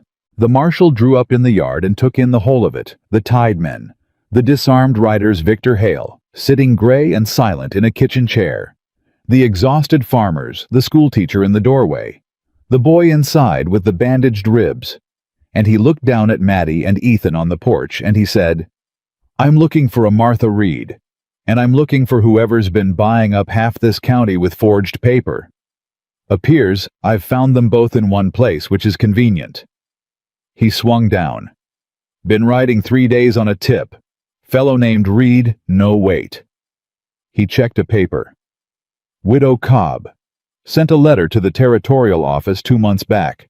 Said her neighbor Reed had proof of a forgery ring, but was too scared to bring it in, and she was scared too, but she couldn't sleep for it anymore." He looked at Maddie. "Took us a while to come. Territory's big. I'm sorry it took as long as it did, ma'am. Looks like it near got here too late." And Maddie put her hand over her mouth, because old Cobb's widow, quiet gray-haired Mrs. Cobb, whose farm was one of the forged ones who had lain awake 2 months with a secret too big for her, had done the one thing Maddie's own father had been too afraid to do. She had sent the letter. She had done it scared. And she had never told a living soul, and she had stood in the ring of lanterns all last night, holding her light, and never said a word about it. And the marshals Ethan had invented out of desperation had been real all along, 3 days down the road coming. "She never said," Maddie whispered. "She stood right there all night, and she never said she'd sent for you." "Woman like that doesn't say," the marshal said. "She just does it, and hopes it's enough, and figures the credit can go to whoever's still standing when help arrives." He looked around the yard at the 20 empty places where families had already gone home with copies in their coats at the disarmed Empire, sitting in a kitchen chair. "Though from the looks of things, ma'am, you'd have held without me. Somebody built this. Somebody turned a scared valley into that." He nodded at the circle's cold lanterns. "That's not luck. That's somebody who knew what he was doing." "He didn't know what he was doing," Maddie said, and she reached over and took Ethan's split-knuckled hand in hers in front of the marshal and the whole yard, and did not care who saw. He'd never done a hard thing in his life before yesterday, He told me so himself. He just decided to be scared and stay anyway. Turns out that's most of what knowing what you're doing ever is. The marshal put Victor Hale in irons himself, and Hale, being led to a horse at last, stopped level with the porch and looked up at Maddie Reed one final time, and the pleasant mask was gone for good now, and what was underneath just looked tired and old and beaten, in a way money had never taught it how to be. "A fat farm woman," he said, quiet, almost wondering. 2 years of planning, a fortune spent, and it comes apart in one night over a fat farm woman and a rich fool and a boy who runs errands. "You had it backwards the whole time, Mr. Hale," Maddie said. "That's why you lost. You looked at all of us and saw what the world told you to see. A fat girl, a soft, rich boy, a simple mill hand, a scared old widow." She stepped to the edge of the porch. "And every single one of us turned out to be exactly the thing you priced at nothing. That's your ledger, mister. You spent your whole life pricing people, and you got every last one of us wrong." They led him down this mountain, and the sun came up full over the valley, and it was at last a morning, and the ground under Maddie Reed's feet was still her own. The reckoning came slow, the way real things do, over the weeks that followed, and it was not one great moment, but 100 small ones, stacked one on another, until the world had changed, and nobody could point to the day it turned. The territorial court sat in January. Maddie went down the mountain to it in her mother's blue dress, the one she'd sworn she'd burned at 17. She'd told the story wrong all these years, or the burning hadn't taken, because there it was, pressed and mended, and she wore it into a courtroom full of the men who'd spent 2 years afraid of Victor Hale, and she laid her father's originals on the table in front of a real judge, and she told the whole of it in a plain, steady voice that did not shake once. Hale's lawyers were expensive and clever, and they tried. God knew they tried to make her the thief, and her father the debtor, and the whole valley a mob. And then the 20 copies came out. One by one the families walked in from their farms, the Hendersons' old Pruitt, the Cobb widow. 20 households each with a copy dug up from wherever they'd hid their own life, each in a different hand, each identical to the last. And the clever lawyers looked at 20 matching copies of the thing they'd spent a fortune trying to bury. And they stopped being clever because there is no lie big enough to swallow 20 witnesses who copied the truth out by hand in the dark. Deakins turned on Hale to save his own neck, which surprised no one and mattered anyway.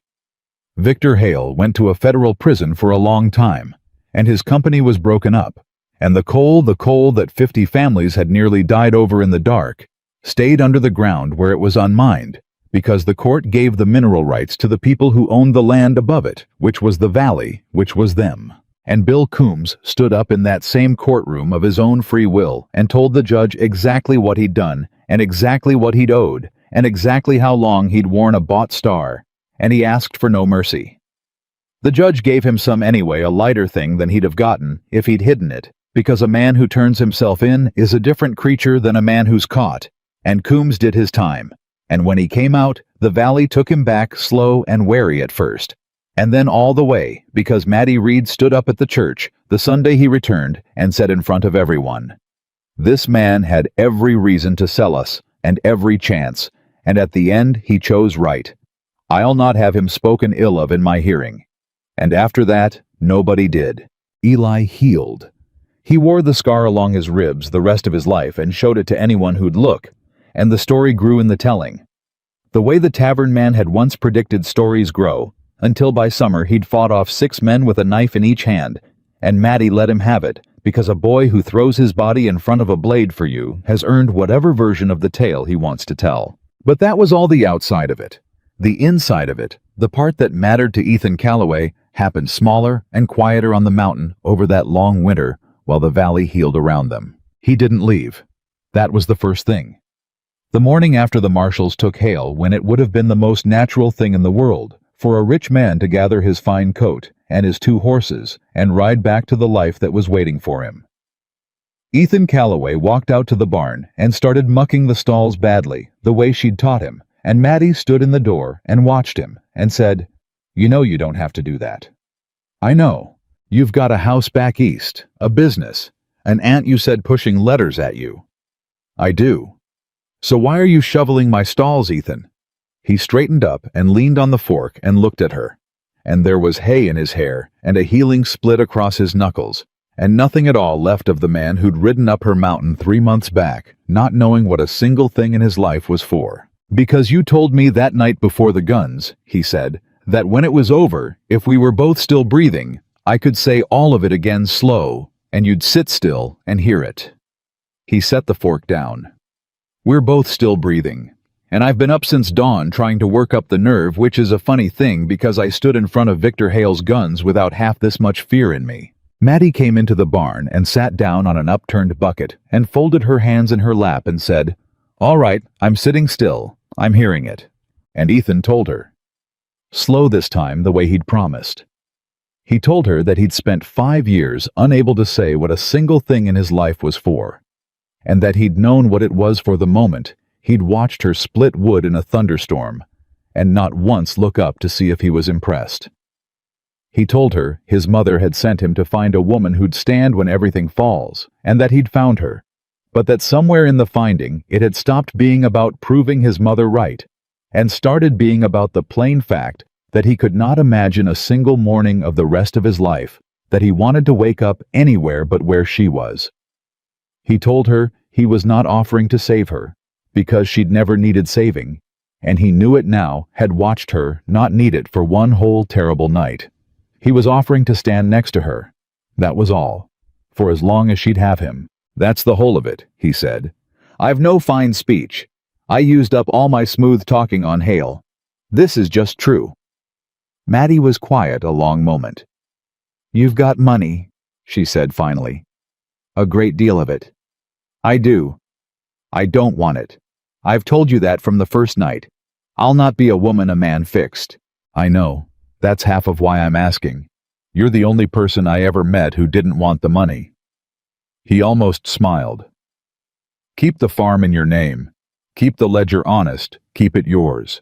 I'll not put $1 into this ground you don't ask me for. I'll learn to shovel and I'll learn to split, and I'll be bad at both for years, and you'll laugh at me, and that's the life I'm asking for. Not to give you mine, to live yours, next to you." And Maddie Reed, who had stood against a wall at 17 and heard 2 men argue over who'd have to dance with her, who had held 40 acres alone through 3 killing winters, who had lied a railroad baron out of an afternoon and raised 50 lanterns out of the dark and buried her whole family and been called ox and draft animal and workhorse by a whole valley for 25 years. Maddie Reed put her face in her big work-hard hands and finally came apart. Ethan crossed the barn and knelt down in the straw in front of the bucket and did not touch her, just knelt there close and let her. "I spent my whole life," she said, muffled, wrecked, being the strong one, the one who don't need anybody, because needing was how you got hurt, and I got hurt young, and I decided I'd just never need again, and I built my whole self on it. And it worked. It kept me standing." She lowered her hands, and her face was streaming, and she didn't hide it. "And then you walked in out of a storm, and now I'm sitting on a bucket in my own barn needing you so bad I can't hardly breathe, and it's the most terrifying thing that's ever happened to me. Ethan Callaway, more than Hale, more than any of it, because Hale could only take my land. And I could take more," he said quietly. "You could take everything. That's what needing is." She looked at him. "So when I answer you, I want you to understand what it's costing me. I'm not a woman who says yes easy. I'm a woman who's been alone so long it's the only thing I know how to survive. Saying yes to you means unlearning the one thing that kept me alive." "Then don't say it," Ethan said. "Not today, not till you're ready. I told you for as long as it takes. I waited 5 years and rode 3 months to find you. I can wait for you to trust me. I've nowhere I'd rather be than right here waiting." And that was the thing that undid the last of it. Not a grand gesture. Not the money, not the standing against Hale, not any of it.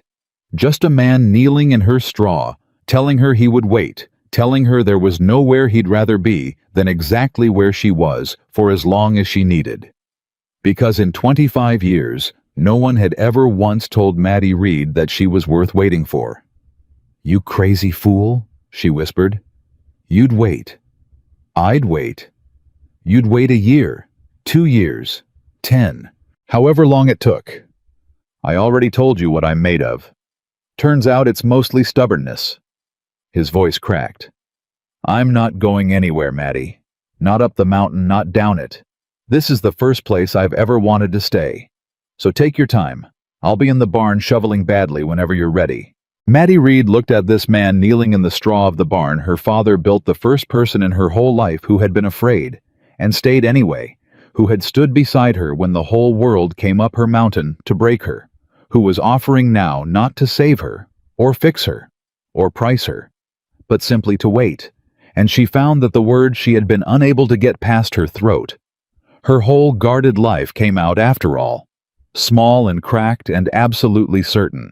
"You won't have to wait," she said. "God help you, Ethan Callaway. The answer's yes. It's been yes since the coffee went cold. I was just too scared to say it."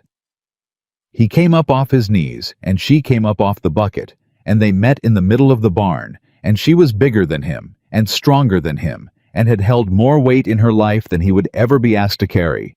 And he held on to her like a man who'd finally, after 35 years of everything and nothing, come home. They married in the spring under an open sky on the ground her mother was buried under, and her father had died to keep. The whole valley came not out of fear the way they'd once done everything, but out of love, which most of them were still learning how to do out loud. Old Pruitt gave her away because there was no one else left to, and he wept the whole way, and pretended it was his eyes. Eli stood up as best man with his scar and his six-knife story. Miss Ada led the singing. The Cobb widow, who had saved them all with a letter, and never once asked for the credit, sat in the front row in her Sunday black, and smiled the whole time and said nothing, because that was her way. Bill Coombs came too out of prison by then, and stood at the back where he thought he belonged, and Maddie walked over before the vows, and took his arm, and moved him up to the second row, where the family sat, and did not explain it to anybody, and dared anyone with her eyes to ask. And when the preacher asked who took this woman, Ethan Callaway looked out over the whole gathered valley. The people who had once let her stand alone against a wall. The people who had come up her mountain in the dark. The people who were still learning what she'd been worth all along. And he did not just say the words. He turned to all of them first, and he said loud enough for every soul to hear, "My mother told me before she died to find a woman who'd stand when everything falls. She said, don't marry soft, don't marry pretty, don't marry a girl who's never had the ground go out from under her because you'll never know what she's made of. Find one who's already been broke against something and didn't break." His voice rang across the valley. "I looked for 3 years. I looked in the finest houses in the country. And I found her here on a mountain everyone had written off, splitting her own wood in a storm, needing no one wanted, by no one worth more than every one of them put together." He turned back to Maddie. "So, yes, before God and this whole valley, yes. I take this woman. Not because she needs me. Because in a world full of people who bend, she is the one who stood." And Maddie Reed, who the world had looked at once and decided wasn't wanted, stood in her mother's blue dress on her father's ground, with a valley full of love at her back, and married the man who had been afraid and stayed. She had lost her parents. She had nearly lost the farm. She had lost 25 years to a world that priced her at nothing. But she had never once through any of it lost the one thing that turned out to be worth more than beauty or money or belonging or safety. She had never lost herself. Ethan Callaway had ridden out to find a perfect, noble wife, and he had found something far greater. He had found a woman who stood steady when the whole world tried to break her and never fell, and in standing with her, he had finally at last found out exactly what he himself was made of. The overlooked woman was the strongest one of all, and in the end, the whole valley knew it.